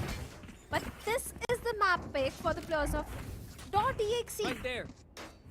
A 12-3 is unacceptable on your own map pick. Fine, right? Coming for the players of .exe. It's not fine because, let's be honest, Haven once again is the map pick for the players of Ascent Esports. No, hear me out what I'm trying to say. Even if SC2L did pick the map of Ascent, at the end of the day, Ascent is supposed to be one of the OG maps. One of the most OG maps out there in the Valorant competitive pool. And to get beaten down in a completely one-sided manner like that, it's unacceptable. Then you move on towards Icebox, once again another OG map, and now they're getting beaten down in a completely one-sided manner.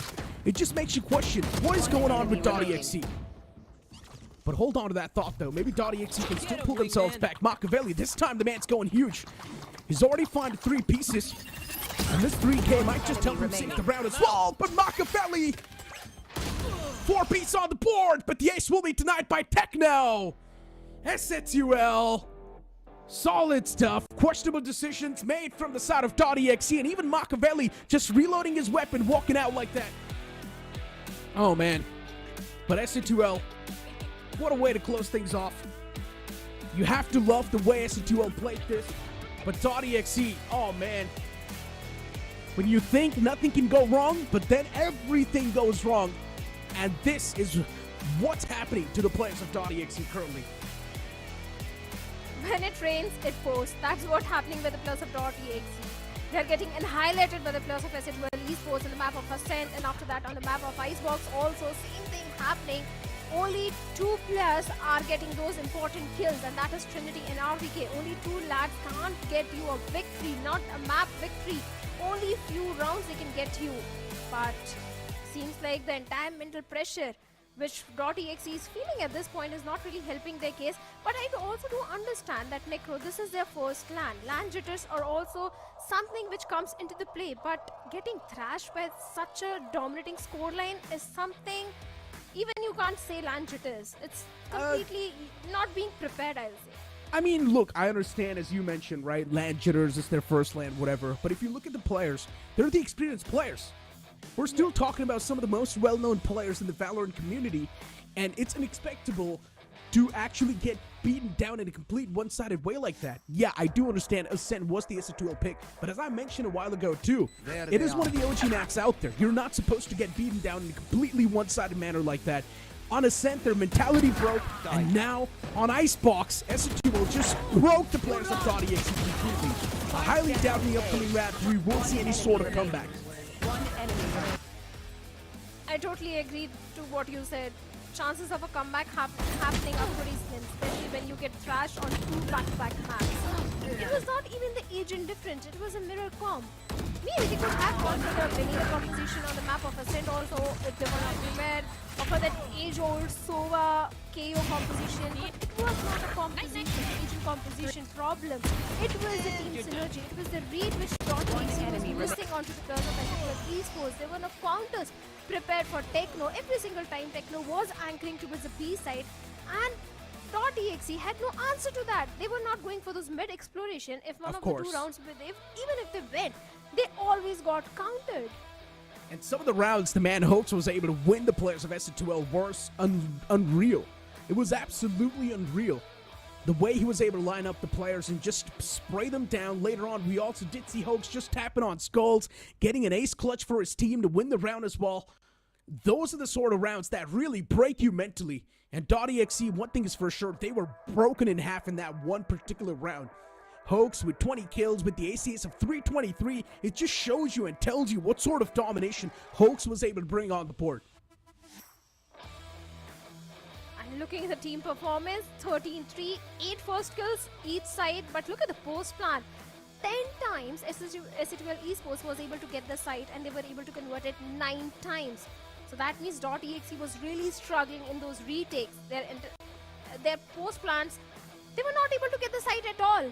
0 clutches, just a single thrifty round from the side of .exe. And looking at the player performance, well, RVK is the MVP with 16 and 13, Trinity 13 and 15. But look at the ACS of Machiavelli, Kohli and DC. Yeah, I mean, DC just getting 3, Kohli just getting 4. Machiavelli still, he did decent compared to these 2 players. But Kohli and DC, oh boy, your team needs you the most, and you guys are not able to frag out that well.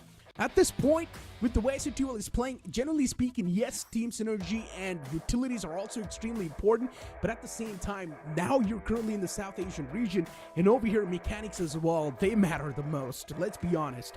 You need to be on point specifically when it comes to aim, and if you're not able to pop off even on that fragging department, that's genuinely a big concern. But we just hope that they will be able to do pretty good in the upcoming map, and we might just see a comeback from the side of .exe. Before now, let's move on towards the arena and see what's going on there.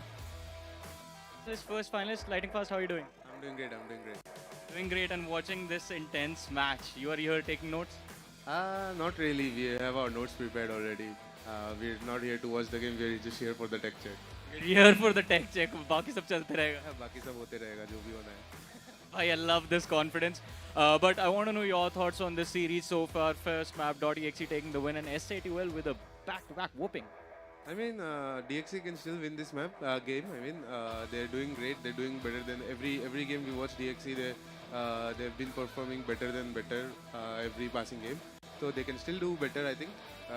If SA2L doesn't close this map, then the fifth map might be a brawl. Are you expecting a fifth map though? I am not really expecting because I think SA2L is strong on Heaven. Right, that's our finalist. He feels it can all end in the next map, but will it? We're gonna find out later on. But for now, ladies and gentlemen, we're gonna go back to the boys and see what they have to say. Yeah, one thing is for sure, even I'm getting a bit of that inkling that this might just end in the upcoming map itself. There's a big chance Haven might just be converted by the players of SA2L. They're extremely strong, and they've proven that time and time in the past as well. They have also defeated the players of Revenant XSpark in the Ascension Qualifiers in a 14-12 fashion. So yes, I do understand that Haven is a really strong map for the players of SA2L Esports, and not just Revenant XSpark. In Split 3 also, they played and they were thrashed. Not really thrashed, but they got defeated by the players of Velocity Gaming, but it was still a close matchup. On the other side, for .exe, Haven is not their strongest map. So the chances of this being the last game are pretty high. I mean, at this point, all we can do is just cross our fingers and hope that they've got something cooked up. But for now, let's move on back towards Johnny and let's see what the man's doing. I feel very short right now between these big people. But ladies and gentlemen, I have people who have laid the foundation for Indian Valorant since the start of this circuit. Anna and UFO. How are you guys? It's lovely to have you back, Anna. It's lovely to be here. Lovely to be back in Valorant. It's really good. It is really good. And how are you feeling about the boys? Everyone is relaxed. That guy is just sleeping. Boys are good, mentally strong. I think we've prepared well this time. Very well prepared. And I want to know your thoughts because you have seen these players since the start. So how are you feeling seeing them leveled up and performing on the stage now? No, .exe really doing a good job. I mean, even before Split 3, I've tweeted saying that it'll be fun if .exe makes it to LAN, and I'm glad that RVK and Co are here. Obviously, SA2L are like ex-VLT players, you know, Hoax and Sagnik, so happy that both of them are there. Let's see. Let's see what happens tomorrow. UFO, what about you, man? You have also, just like Anna, he has love for everyone. Aapka bhi sabke liye kafi pyara, very passionate about everything. Your thoughts on the series so far? It's good. Really happy to see .exe here, to be very honest. You know, how they have pulled off in the Split 3 and then Ascension Qualifiers. Apart from that, as Anna said, most of the players are like our boys only. Like I've spent most of my career with Helef there, Hoax last year. So it's really, मतलब कोई भी जीते अच्छा लग रहा है कि you know ये लोग इस level तक आ चुके हैं अभी. Let's see who we are gonna face tomorrow. Like at this point, I think you people are responsible for growing a lot of Valorant talent in this country. So first of all, thank you so much for doing that for all of us. And second of all, thoughts on tomorrow. Who are you gonna face? Heart is towards SA2L, obviously. It's like my own team. But yeah, I mean, if youngsters come, RVK pull it off, it'll be a fun game tomorrow. You for you? I want SA2L to come. All right, ladies and gentlemen, on that note, we're going to go back to our casters, see what they have to say about all of this. Yeah, well, of course, one thing is for sure, we all know who Velocity is facing. If the matchup just continues on the same rate, it will be SA2L winning this entire thing on the map of Haven and just moving on forward. But if somehow SA2L does slip on towards Haven, there's a big chance we might see .exe pull things back. Yeah, on the map of Lotus, things can go haywire for the players of SA2L Esports as well. There is a great possibility because whenever you are on that map, a decider map, the pressure is mounting on the shoulders of both the teams. It is lifted off from a single team. So yes, on the map of decider map of Lotus, anything can happen. But first of all, .exe, they've got a big challenge in the name of Haven because Haven is not a strong map for them. I don't know how prepared they are. Even the players of Velocity Gaming, you know, guys of Velocity Gaming are also saying the chances of SA2L making into the finals are pretty high. But fingers crossed, I still want .exe to move the entire series to a decider map. Of course, it's going to be a fun thing if we do see .exe still somehow pull through and make it to the final few moments. But Man, with the way it feels like the mentality there, it has been shaken for the side of .exe. It's really going to be tough for them to actually sustain and pull through all the way towards the last map itself. But I would love to see, as you mentioned, right? But because at the end of the day, if you look at .exe's players too, of course, they have got the experience punch as well. RBK, Kohli, some of the players that we've known inside of the community for the longest of the time. And Trinity, look at that man. He's popping off on a completely different level. Who's going to say the man's playing in the LAN for the first time? No one. Because Trinity, the way he's playing, he's a complete different beast. Of course, though, especially on the map of Icebox also, he was so close to getting those clutches converted, rounds converted in the favor. Yeah. 2 of the rounds went in the favor of .exe, only and only because of Trinity of .exe. But looking at the map of Haven, they played against the players of Revenant XSpark as well. It was a 13-7 affair, and I don't know if they can really beat the players of Exe Esports as well. The chances are pretty slim, but maybe there is a possibility. But I know something which can work in the favor of .exe. That's my co-caster, Scared Yet, coming in. He has been the official jinxer of VCSA since Split 1. So, Scared Yet, what is your prediction for this map? That's one way of actually introducing me out there, Shadow. But to be very honest, history has basically shown DXC going in, what, 1 for 1 on this map. They've basically got almost a 50% win rate throughout the entire VCSA 2025 circuit out there. So I don't know, maybe they can try and tilt it up a bit more in their own favor out here, but they're attacking a defensive win rate. That's where they have been struggling a bit out there. They have picked up this single composition of the double duelist every single time. The last time when they played up against SATUL on this specific map, that's the fun thing. They haven't. You know, every single time, whenever they played on this map, it's either been Revenant XSpark on the other side, Global Esports Academy on the other side, and they haven't really showcased a lot of good scorelines out there as well. They've always been on the receiving end out. So I'm not quite sure if they'd be able to pull through in this one, specifically when SATUL have looked so strong on this 3-sided map. Especially when SATUL is starting on the attacking half at that point as well, because defense has never been easy on this particular map. So the first half is going to be really important. Over there. And yes, the players of .exe, they have pushed all the way to the A main. A stack, a full-fledged 4 stack is towards A. So that means the defense towards B and C is a bit weak. And if exactly the players of SATUL Esports go for a B execute or a C execute, but Postman is really strong for this team. Look at this Shadow. They finally decided to snap up and pull all the way up out there. Already catching the first one, but though now it's going to be a lot in the hands of DC out here to hold it, but Helef is still able to answer him back. A lovely retaliation from SATUL. As well to try and hold on for this back push too, but Trinity answers back pretty well. Out in the open there. Techno trying to hold his own angle down up in smokes. Down to a 3v4 situation, and Helef is absolutely low. No utils out. So all they need to do is hold their angles. Only a paranoia up in the hands of Techno. How big can it be is the question.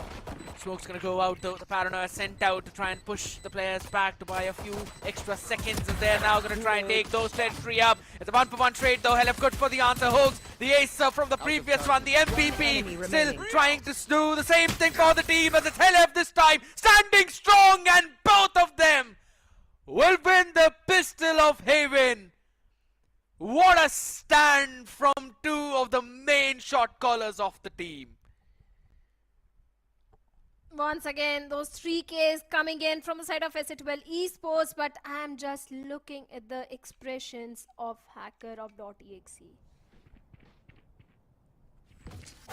He is feeling disappointed and obviously feeling the pressure. Having a good start on the map of Haven was really important for .exe. I'm still going to give them the leeway that this is the defensive half. They can still stage a comeback. They can still, and it's just one single round that they lost. Pistol round. They'll bounce back. I'm still keeping the fingers crossed. Once again, a stack towards a B, but SATUL, they're going all the way towards A. Scared. That is the weaker part. There's only DC out there with a full setup though, both the tripwires as well as the camera. So got enough to full buy for the next round as well. KG enough to at least get 1 or 2 picks out there. Guess what? Absolutely spammed down in an instant. Scanning ahead. To hell with those trippers out there. They're not getting anything. What a barrage of util RVK. Still navigating through that. All right. Able to put Techno back in his place though, but nothing too serious out there for SAQL. They're absolutely fine with holding down 4 players. And the fun fact is, Shadow, they have got a couple of rifles invested in this round. Techno was the only man who was on a pistol. That means he will have enough to full buy in the next one, or at least a Vandal and a half shield. And the fact that he fell first, I'm pretty sure he's still got his paranoia up as well. Only this was smoke to be used up 150 there. That next round is not going to be easy for .exe to deal with. You can't really consider that as a bonus round for SAQL at all. It's legitimately a full-fledged buy round. Of course. All the 4 weaponry is being carried forward. No less than a full buy round for the players of Ascent Esports. That also means a more problematic situation for the players of .exe. They have got the buy. 2 players on the half shield, 1 onto regen shield, 2 players on the full shield. I don't know, man. They need to find a way to stop the players of Ascent Esports, because the read is completely off if you notice. They go for a stack onto a site and SA12 goes on to completely different site. What? Did you see? Cage trigger. Oh, look at the timing of the tripwire. Still, Techno being out on the other side as well as with the stinger. He was able to push DC in the hands of King Kappa. A C split. Planted. Working to perfection. They have countered DC so well, not once but twice. And everyone on the other side keeps on falling. It's another bonus conversion for SAQL. And the momentum wave that they started on the map of Ascent, Necro said absolutely correctly. That momentum is not stopping. A 3K for the Cypher out here. And a 3-round lead for SAQL.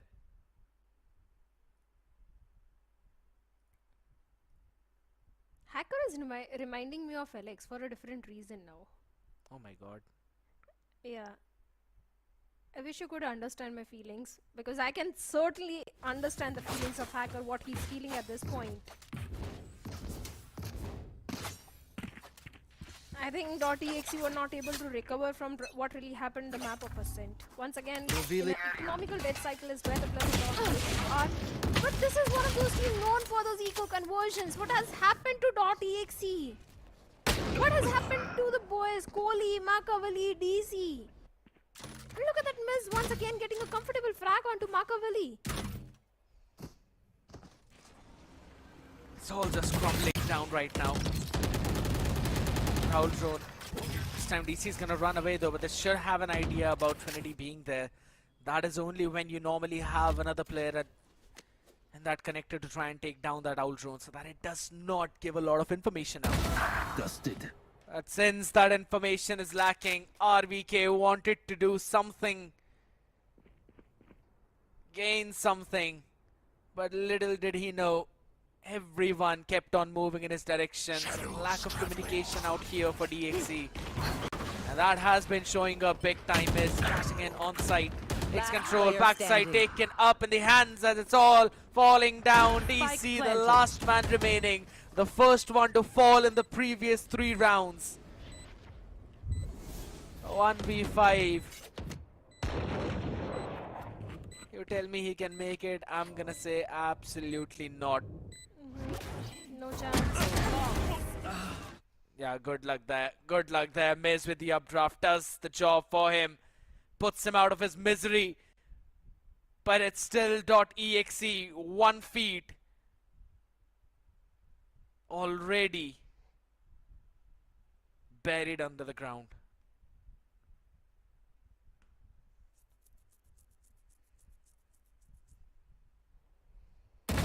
Dusted. Dominating performance is coming from the side of Ascent Esports. Especially Miz towards the end with the shorty and the updraft play coming in. If there was any hope of DC getting 1 or 2 frags under the plus of Ascent Esports, that was also taken out of the equation. A timeout is coming from the side of .exe, a much needed timeout, let me say that clearly. A much needed timeout. And this timeout has to work in the favor of .exe if they really want to put up a good fight against Ascent Esports, because once again it will be a buy round for .exe, and if they lose this one also, they won't have credits for the upcoming next round. It will be a 6-0. And .exe at this point can't afford to be stuck in that economical debt cycle. So they have to convert this round at any cost. And then follow up for the next few as well, because the momentum that SATUL is carrying, yeah, I'm pretty sure that they'd be super happy about it. Yes, this should The way how things have started, LF is just 1 point away from the Rolling Thunder. Oh, this is a nice. This goes Yeah, here. I'm That pretty goes sure there. they're going to try and brute force their way towards one of the sides though, but .exe there, it just looks like taking mid control. Going to try and steal that away though. But an aggressive A-long control out here. Chucked up SATUL and LF is just ready to take that one down, spammed up instantly, RVK.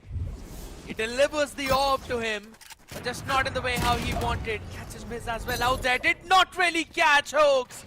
It's still down to a 1-for-1, but advantage in the hands of DXE after a long time. Trinity is 1 away from his own point as well, so maybe he can get 1 and then kidnap someone out there in his own ultimate. But guess what? He's gonna be preparing for the next one. Techno out there, boosted up on the box. Quickly catching one, repositioning all 3 players through that one smoke. Pop flash on the bases out here. Goalie catches the first one. King Kappa is ready and he is delivering. The monster has awakened and he is here to slay. A 3K and .exe sent back again. One-sided domination once again coming from the side of SATUL Esports, and this time it was the heroics of King Kappa. It looked like the round might go in the favor of .exe, but King Kappa came in and denied everything with a 3K. 3 ultimates towards the side of SATUL Esports, Neural Theft, Rolling Thunder, Hunter's Fury is there. A scrappy buy for .exe once again. Recon all the way towards A-long. This time, the plus of SATUL Esports wants to go all the way towards B. Dark cover a bit late, but Trinity gets a timing onto Techno. A great opening. But still, job isn't done. They need the round, not just the frag. They need to convert the round. At least that's the first one though, but Kappa wants it back instantly now, and the head shown and the head blown. Miss. The imports out here. Pulling SATUL back up in the round where we thought maybe .exe finally can convert that eco. RVK good for 2. Maybe get the third one down. 57 HP, alright. There's a possibility out here. Scanned up. Lef has got the spike though, so he will move all the way towards the A side. He will get the free plant down. But RVK has created an opening for the team. And we've said it number of times. Spike planted. This player has been phenomenal. But how good can you really be? There's a Rolling Thunder on the other side. There's also a Hunter's Fury on the other side. It's all down to 7 HP. One tap. There they are. RVK is just down and out. Flash out here. Position noted. Right here. Already seen one now. He's going to try and push that space up though, but still it's only Oaks now has already moved up on side and he's got absolutely no clue about it. A wrap up from SATUL. And a 6-0 which you were scared of, Shadow, has happened.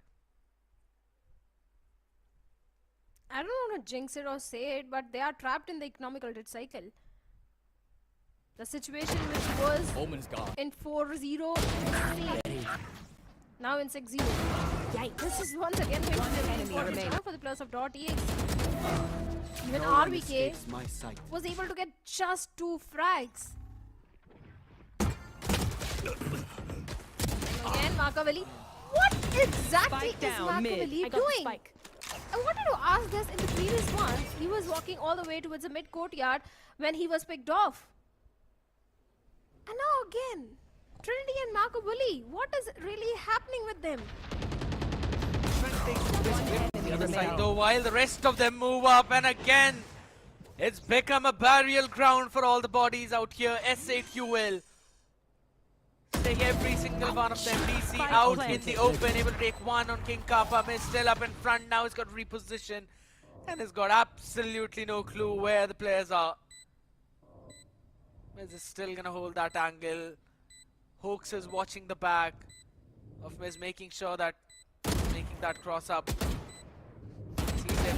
Headshot. Turns around, goes for a wide peak, still taken down there. Recon revealed, but it's LF.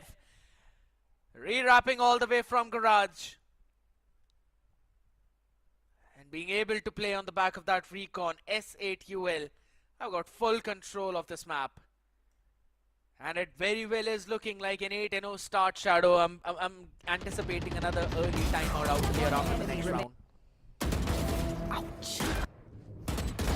Headshot. But the problem is timeouts are not really working for the players of .exe. Last time when they went for the timeout, the round didn't go in their favor. It was the heroics of King Kappa which saved the round for Ascent Esports. 7-0, not even a single round in favor of .exe. And once again back onto the eco round. They've got the ultimates, 4 ultimates.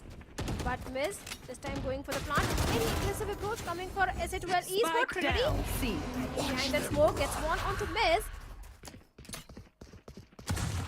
Plant has been denied, but now the information is also there that the players of Ascent Esports have gone all the way towards the A. Planted. Techno going for the plant. Oh, Kohli can eventually find one out there if he moves up though. And that could be a rifle recovered and also an ultimate out. But still, he's not really with that same one, and it's going to be Hoax. Gets him down out there, Trinity. An opportunity for this man to maybe open things up for the team as he gets Techno out as the first one out in the open. But Hoax able to answer back. Undisputed onto one. King Kappa down in hell and grabbing the legs of every single one of them. As he catches almost one though, but DC, alright, answering back, but he's got absolutely no time and no chance in terms of the big brain in front of them. Hoax still holds his ground comfortably.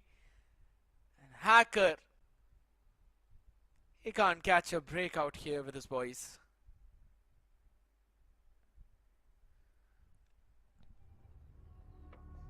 I don't know what exactly Hacker is going to tell his boys in this timeout.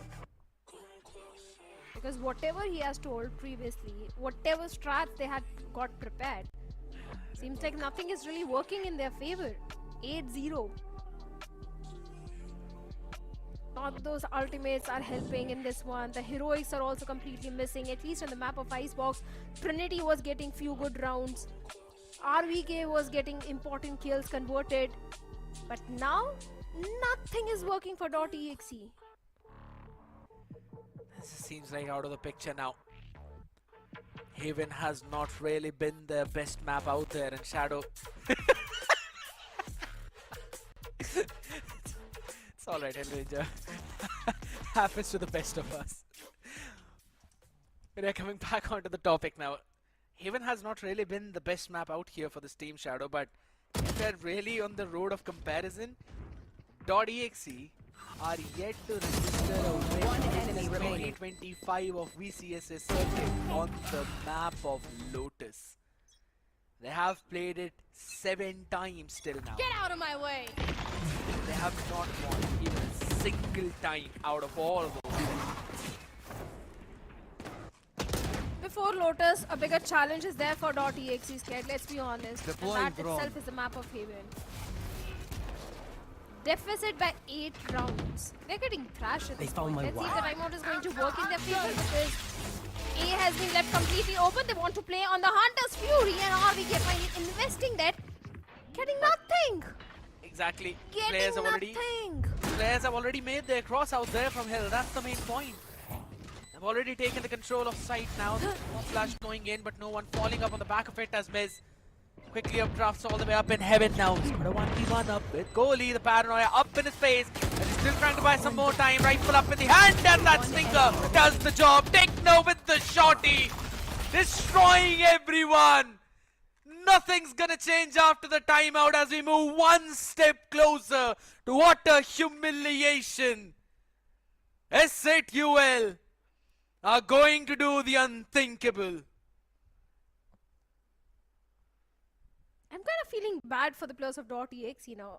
This is one of those teams which has impressed not just .exe, SATUL also. These two are the teams which impressed everyone in their Split 3 run and Ascension Qualifier as well. Because they both were really struggling in Split 1 and Split 2. But the way they improvised, they adapted in Split 3 and Ascension Qualifiers, everyone was impressed. And considering the .exe is a newly built roster, everyone wanted to see a really good performance from their side. Maybe this could be their round. Maybe that could be a possibility as Makavali gets 2. It's only 2 players remaining from the side of Ascension Esports. This could be the first round for the players of .exe. Now that you've said it now, potentially this could be. Unless Elephant Techno, the duo that started all the way back in 2023, was still looking to lift an official trophy together. One enemy remaining. Ever so closely towards the finals every single time now crumble down the first round for DXC.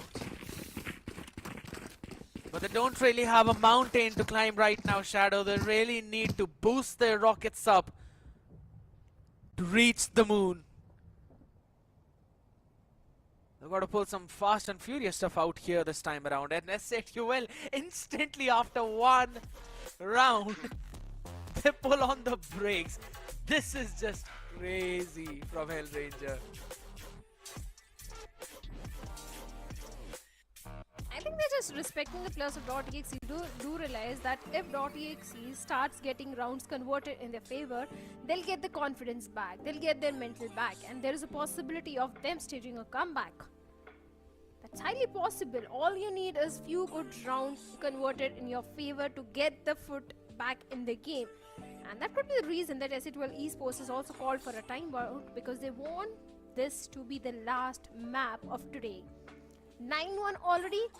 If the next 2 rounds goes in the favor of .exe, only then there is a possibility of a comeback in the second half. If they lose the next 2 rounds, it's done and dusted. This time Makavali was the guy who was able to get those crucial opening frags, especially those 2 frags towards the mid. And that was the reason that .exe was able to convert this particular round in their favor. 3 ultimates are there, Dimensional Drift and Neural Theft being the key ultimates with the side of .exe. But let's see how those pairings are going to come in. A trap play right now, Trinity, but he does not know there's a couple of players up close to him. He's been taken down instantly.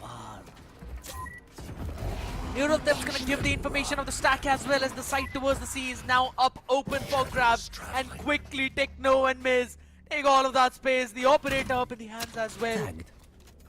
Smoke already being thrown out up in the open now. There's a couple of tripwires still they've got to deal with. One of them is for the backside. But Helef pushes out. It's been taken down though, DC. Equalizing the numbers out here. The initiator off the picture. But it still is not deterring them anytime soon now. Because Neural Theft might actually, as they realize the push out front though, Techno turns around. Makavali able to answer back 1 for 1. But how the heck is King Kappa here? He's been always on those lurks. He's always running around the entire map. And man, oh man. Scanning ahead. This guy knows every single crack through the walls, being the Jerry and making sure that EXE feel like Tom out here. Not being able to catch them. RBK, no clue, sees one, isolates one, but still does not have enough to fight the next. Comfortable and calm hands of Hoax push SATUL to double digits.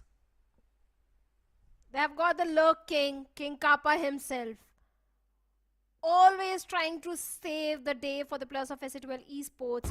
But it happens to the best of us sometimes. The first clan itself One enemy remaining. It's always full of those jitters, those low plays. And that's what the players of DXE are also feeling at this point. And that's the reason that SC12 is dominating, because this is not their first LAN. They are the veteran players. They've got the experience. So I'm still going to hope that whenever we are going to see .exe next time, I really hope this is not the last game. A 10-1, I think I'm being delusional at this point, hoping for a comeback from the side of .exe. But it's all right. We all like those Delulus, and to be very honest, even I really want to see this series go to map number 5. Don't really want this to end just like that now, but I'll have to say, you know, every single map after split, one step more dominating by SA2L, and guess what? You've got 4 people out here on side, and RVK has got no damn clue about that. The best thing happened for him, a 1-for-1 though, but Markaveli's damage to the drift now trying to catch a lot of info. Oh my god, moves out right in front. King Kappa, he's ready for this. He's gonna try and take this Kaiju down if in case you... And gonna try and push forward. Now he probably has the info that there's not one, rather 2 people. Yep, sees that, Yoru. And there's also Trinity. He isolates them though, but still it's a 1-for-1. Markaveli, he will take him down as Mace wants to be the hero. Dashes into the wall, not surviving out here in the open. Again, is both shot callers up, open, ready, strong to try and take them down. Helem jumps around with a shotty. Hoax is still able to answer one now. Recon goes all the way up top, and out wide is where Markavelli is. Breathing some sighs of relief out here. .exe gets the second round in this half. But is that enough, Scared? 10-2 first half swap. The only silver lining is the first half was a defensive half for the players of .exe. Now in the second half, if they get the pistol and the bonus and the Byron, enemy remaining. then only we can say that .exe is in a fighting chance against SC12 Esports on the map of Haven. But first, the pistol round is going to be a really important one for them. And so equally important for the players of SC12 Esports as well. What are the odds of .exe converting the next pistol, Scared? I really want to know from you. With the confidence that they've got right now, and considering their history on the attacking side of this map, yeah, I'm pretty down on thinking that maybe SA2L will move up to 11th. This map has never really been the playground of Kohli. When he was playing the Sova as well, I still remember, couldn't catch a break out here. RVK this time around trying to ahead. Just carry out his teammates. And to be honest, it's not just about the experience now at this point, Shadow. Even Necro pointed out the exact same thing. Kohli has been in the esports scene of Valorant all the way since 2021. Yeah. RVK, same time. DC, yeah, 22, 20, 23. Trinity, Markavelli. This duo has gone and played for such a long time in the community as well. So it's not really about the LAN jitters or the experience. It's about how strongly you prepare a specific composition for a specific map. Here. It comes down to your trap plays, it comes down to your util usage, your set plays. That's all been missing for .exe for the past 3 maps right now. And all of that has been absolutely on point for SA2L. See how ready they are playing behind each other right now. Again, trying to do the same thing. Helef, or rather Hoax, trying to hold his own ground out. They will take one down, and both of them playing behind each other, just covering each other's backs. Destroyed. ODXE's execute towards the B side. Yeah, good luck taking that spike though, but maybe Markavelli can open things up. He's there, but Hoax is watching. Even though he's watching, there's a bullet right in between his skull, and that's the timing DC picks. Picture perfect out there, but Miz and Helef still hold their ground. And SA2L are not gonna bow down at all. They want to end this quickly. Even the fans of .exe are looking a bit sad and disappointed. But the fans of SA2L and the supporters of SA2L are pretty happy, as the pistol was really important. A force fire is coming from .exe. They have to. There is no other option. They have to, like you said. It's a do or die situation already for the players of .exe, so better Give it a try. Makavali onto the Stinger, Kohli onto the Bucky, few Sheriffs. Revealing area. It's got to be a fast one as well. Paranoia by taking out Eddie, but he's not really throwing it out. Machiavelli pushing all the way up front now. Taking a lot of space now. Kohli with the Bucky. He's got to go big. He's got to hold his ground down. 1-for-1 trade. Fox is able to answer back on one of the fronts though, and now he's going to call miss for help as well. He's the man with the rifle. Kohli with the Bucky needs to hold his ground as DC Sheriff shot nasty onto the skull of King Kappa. Take him down. There's a Paranoia to work with. There was a Paranoia to work with. Techno individually playing with that TP up on top. Now that's going to be gone down, up in drain. Finally, .exe with a change of pace are able to steal the third round away from under the noses of S8UL. Important round indeed for the players of .exe. Still breathing, still alive, still fighting. That's how an esports athlete should be. Never give up. It's not a defeat unless and until your screen says it's a defeat. And that is what the players of .exe are also going by at this point, round by round. They're trying to stage a comeback. One more round goes in their favor, but still 8 rounds deficit. They need to convert few more rounds in their favor. Only then there is going to be a possibility of a comeback. But finally the force buy did eventually went in their favor. That was really important and much needed for them. Once again a scrappy buy coming for the players of Ascension Esports. Could be potentially a 4th one for .exe now. Unless these two rifles are able to find something. The dash gets deactivated though, but still the spam. Breaking down. She's out a few blow, miss. Want to receive the short end of the stick though. There's still 3 players up in front of you. Trinity catching both of them. Miss the only man who found some success. Not for long though. Hold on, Kohli. Hey, yo. He was hunting, but it's fine. Machiavelli is able to deal with him. Another 2v4 now. Instantly. Another fast B push. I'm pretty sure .exe are going to continue that for as long as it's working. Last player standing. Not going to happen right now for Hoax as Kohli shuts him out. And with just a classic in the hand, King Kappa, regardless the beast you are and the monster you are, this is a bit too much to ask from even you. Yeah, with just a pistol in hand, a 1v4. Weapon here. Seems highly unlikely even for King Kappa. A 4th one coming for the players of .exe. Seems like the attacking half is looking much better as compared to the defensive half for the players of .exe. Kappa will go down by the spike. Yes, he will. But next round is going to be really important one. If the players of S8 Esports do manage to convert that one, it's done and dusted. But if the players of .exe convert the next round in their favor, there is a possibility of S8 being stuck in that economical dead cycle. So the next round is going to be important one. And since Trinity has got the ultimate also online, Neural Theft also just 2 points away.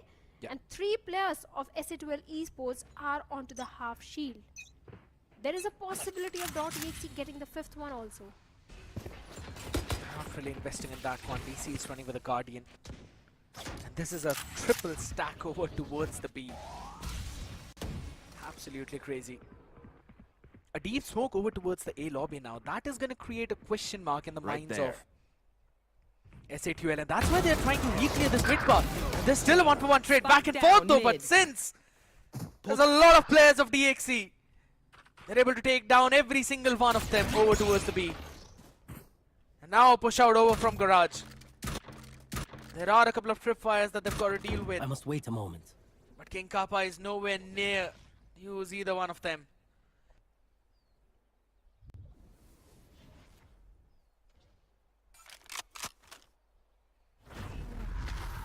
Very slow approach towards the B. Yeah, exactly. Exactly where King Kappa is. He might go big. He can potentially take at least 2 if they do not check the corner. And we have seen them not really checking it though. But a double face this time around. Lovely work from DXE. They're able to deal with him now. Spike planted. A 1v3. Hoax has converted a 1v5 on the map of Icebox. So this is no new thing for him. But can he find DC all the way towards the gong? Tries to push out of the smoke as well. Can even get an isolated duel, but it doesn't matter. Kohli holds his ground.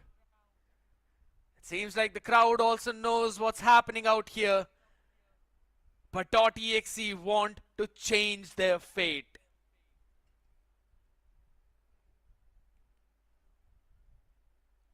King Kappa's position was really pivotal in that round. If King Kappa was able to get those frags, maybe it would have slipped away from the hands of .exe, but the timely awareness of .exe and checking that one particular corner did land them the perfect round which they wanted. Now 11-5, just 6 rounds deficit. But a timeout is coming from the side of Ascent Esports. This is something which .exe has to counter now. Hellranger definitely guiding his players and boys how to convert the next round. But .exe, can they once again reach into the defense of Ascent Esports? Because if they do, there's a possibility of a 11-7 also happening. And once 11-7 happens, that means you're really at a very close distance from an equalizer. Just 2 main rifle rounds and then not getting one. We have known both of these teams pull off against their opponents. In this entire series as well, we have seen multiple times how SATUL, how strong and capable they are on pulling off a thrifty, and we have seen .exe do that throughout the split. Shadows traveling. Very big possibility out there. First things first. They need to make sure that they deal with Techno and King Kappa. We've seen some nasty sheriff shots on one side though, but this time tries to play in up close though. I don't think so the Aldron actually spotted him. So he's just gonna go and reposition over the angle which Aldron just cleared. Now this one small maneuver again, it's a pretty smart move out here. That normally gives you a second extra to try and land in a shot. During that time, DC's now used up the case to make that crossover towards the A shot. That's a good idea now, creating question marks on 2 different fronts while still keeping the main video over towards that one part. DC gets the opening on the back of all of that commotion towards C. And all the informations can be passed on. Miz wanted to catch a timing in front of them. A couple of cloud bursts now to help him survive, but there's still DC out there on side and a team behind his back. There's just so many places where he needs to run off to. He still is able to go 1 for 1. Now it's down to a 4v3 now, and the side is becoming stacked with every passing second. But the stack is being destroyed as well at the same time by DC. Big play from the lurker of DXE. Kappa, Techno still on 2v4 situation. Could possibly a 6-1 for the DXE. RVK gets 1 onto Techno. It's only King Kappa remaining in a 1v4 situation. This is obviously a 6th round for the players of .exe now. Slow and steady wins the race, and .exe is going by that hot at this point. Stinger not gonna help. A 3k for the cipher of .exe. And the round also goes in the favor of DXE. A much needed round for .exe, looking much comfortable in the attacking half. It was only the defense where they were struggling, but Hacker is still not looking that happy because we do realize 30 how seconds left. important this map is to convert in their favor. Breach. And then it's an even more uphill battle on the next map, to be honest. Don't get started on that one. Agreed.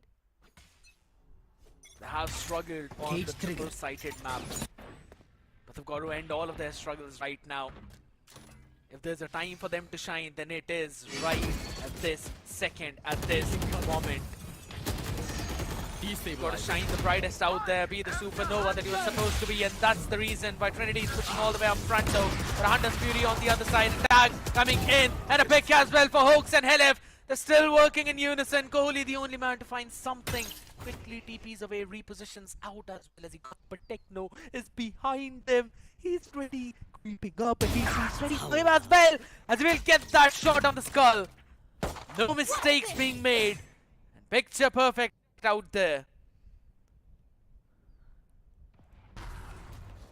DC is still maintaining the garage control.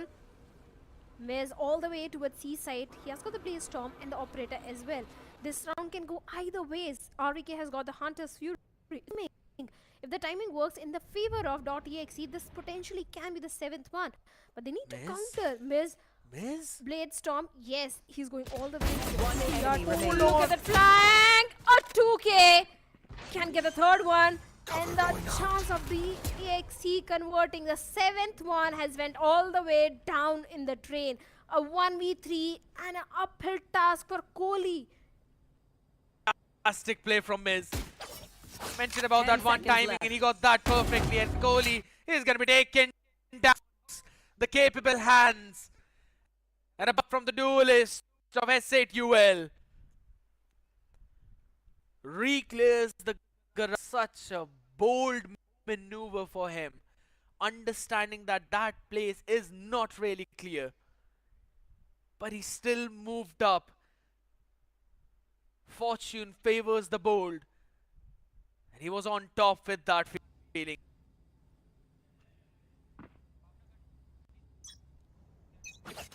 (12-6) and S8 Esports, they are on the series point.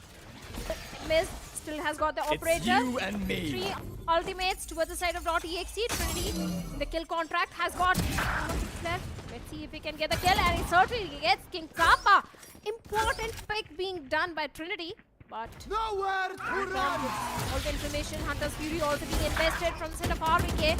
All the way from the A shot, catches Hillif in it. DC gets hooked. Could be the Miz with the Operator from the Haven gets Trinity. A 2v3 situation. .exe, they have the side control, but they need to go for the plant as well. But for the post plant also, S8 Esports has got so much available with them. Absolutely. Just holding it down as well. Shot in hands of Messi. Wants to make a hero play as DC destroys him.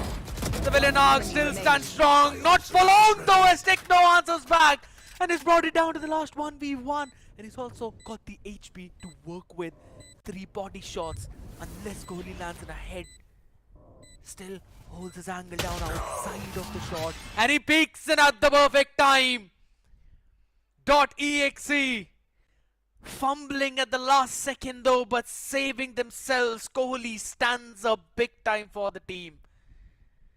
They're not out yet. Most certainly they are not.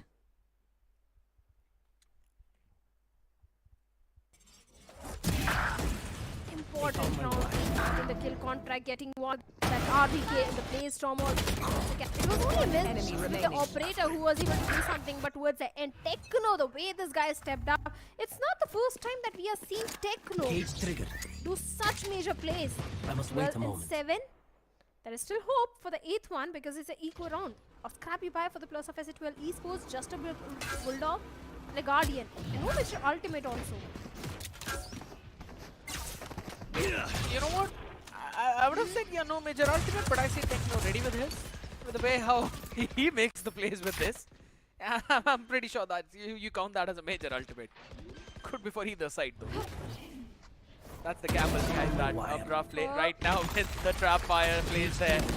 He's able to catch one, sends out a case to find some 24 seconds out here still. Is just able to run out of that daze. Gets a 3K. Pulls down that flank. 1 enemy remaining. Techno hooks answering back 1 for 1 though, but alright Techno, alright. Wanted to fake TP out there, but that's right in the crosshairs of TXE. Good control this time around from this round.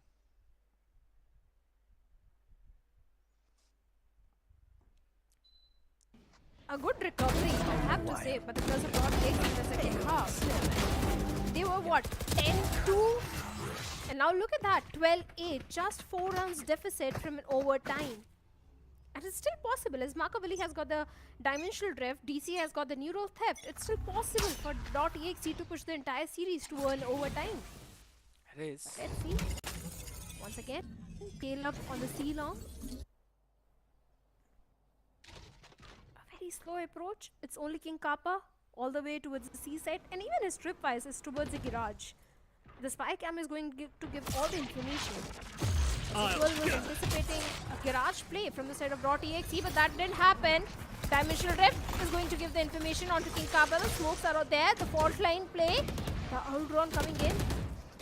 The entire side control is with the players of .exe, but for the retake, for the post plant, there is enough utility towards SA12 for the retake, but not much with the players of .exe.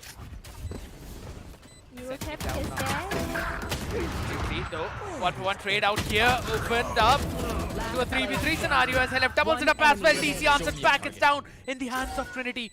He's got the double tap up, ready, activated, information given, and the question mark created.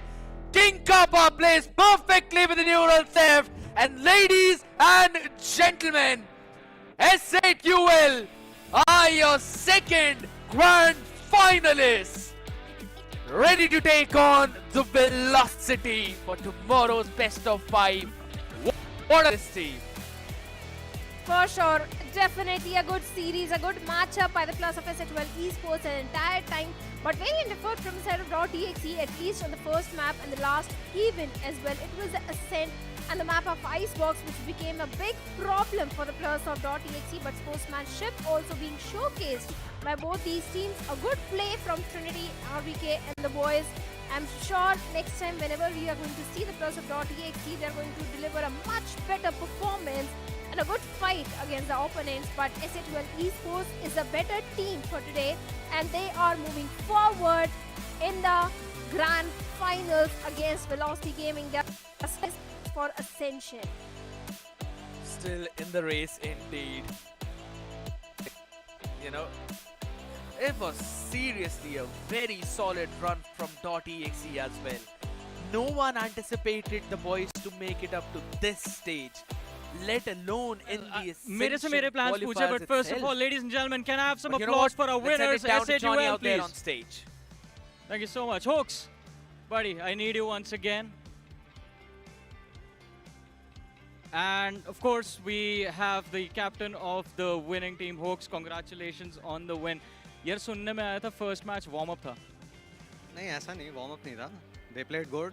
हम लोग थोड़े crucial clutches और rounds आ रहे तो it's okay. मतलब एक map तो जीतेंगे, मेरे दोस्त हैं. दोस्ती यारी में एक मैप दिया आपने. All right, but let's talk about the other 3 maps. They were kind of one-sided. इस match पे बिल्कुल you were on map point, and that is when .exe kind of woke up. I think defense में we were playing a bit too passive, and वही थोड़े rounds like in Valo you lose a round, then economy down. But ऐसा कभी डरने की बात नहीं कि comeback हो जाएगा, हार जाएंगे या कुछ. So it's over. मतलब जीत गए, it's good. It should have been a lot cleaner, but it's good. I mean, it was still a win. And while you guys were working towards those wins, we saw this man smile throughout the entire series. So I want to know the mindset of this entire team, because you and HellF in particular, you guys get stressed out, I see a lot. I mean, in this team, right, me and HellF have a bit of experience, and Techno he has been in the scene, but he's still new to us, like he's like a rookie to us, and these two have played in the regions as well, so overall we are a pretty new team, but I feel like in the team, whatever happens, situations, in officials, we both try to like talk it out between ourselves. We don't involve them so much. Like, अगर let's say कुछ गंदा हो रहा है, 1v5 हार गए, for example, तो उन लोगों को इतना कुछ क्यों करा ये, क्यों करा वो, क्यों करा वो सब इतना include नहीं होता. तो we both and Bhavin, of course, we talk it out amongst ourselves and we handle it. One more thing, your former squad mates are there, former boss as well. They sent a lot of wishes for both of you. They were willing, hoping that you guys win today, you face them tomorrow. Anything you would like to say? I know. I mean, I know, like, last season I played for VLT, and we lost in, I think, lower bracket final, and VLT is in grand final now, and we've already faced them like 2 times, and we lost against them, so it's time for revenge. And also I'm like very happy, like SATL is here, VLT is here, so many fans here, so I'm very happy for everyone. Like, even if we are in another team and we win something, I'm still in touch with VLT guys, Anna, UFO, everyone. They keep congratulating me, so it's pretty good. I mean, there's a lot of love because they were also very happy with the way you were playing and you making it to the finals. Now, ladies and gentlemen, one more round of applause for our second grand finalist, SA12, who will be taking on Velocity Gaming tomorrow. And with that, we're going to head back to our amazing casters.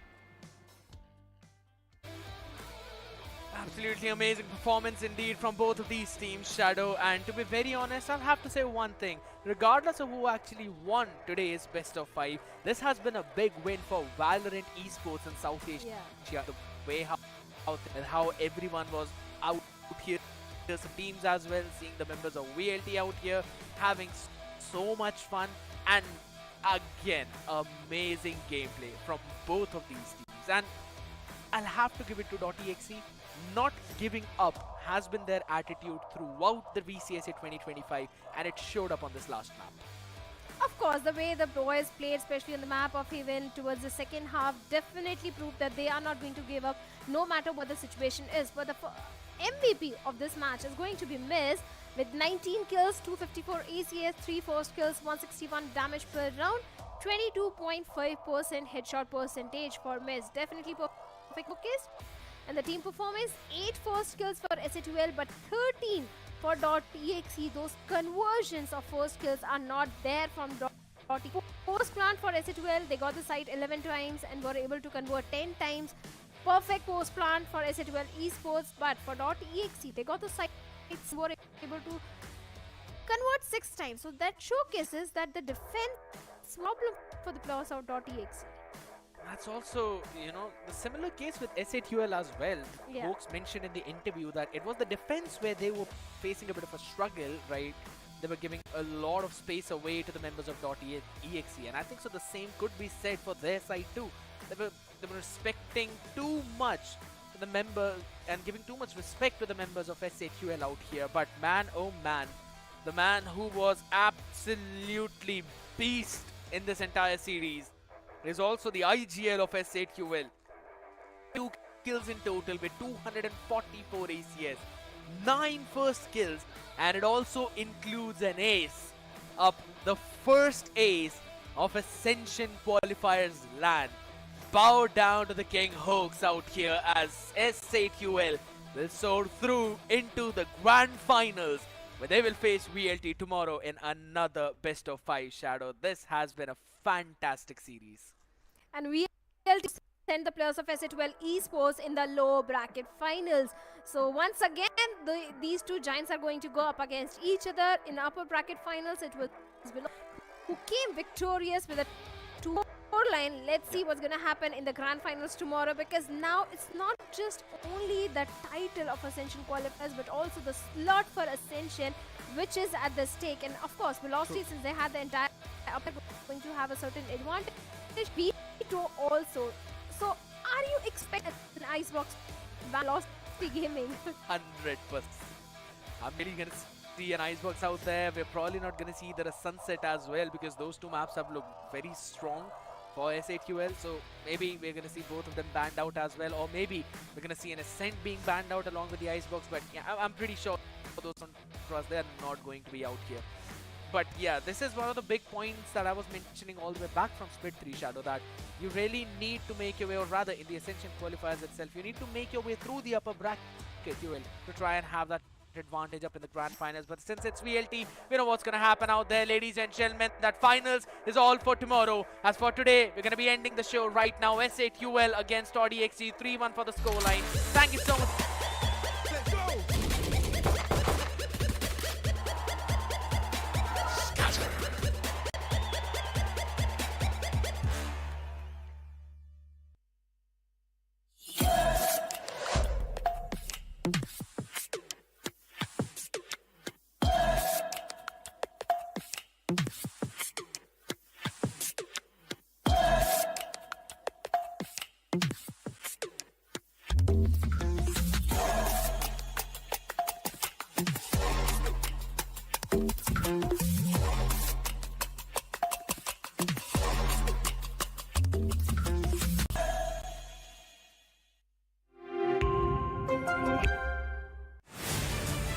To live your life the way you want.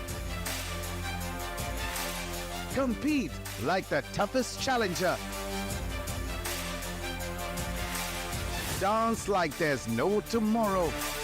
Celebrate every second you are alive.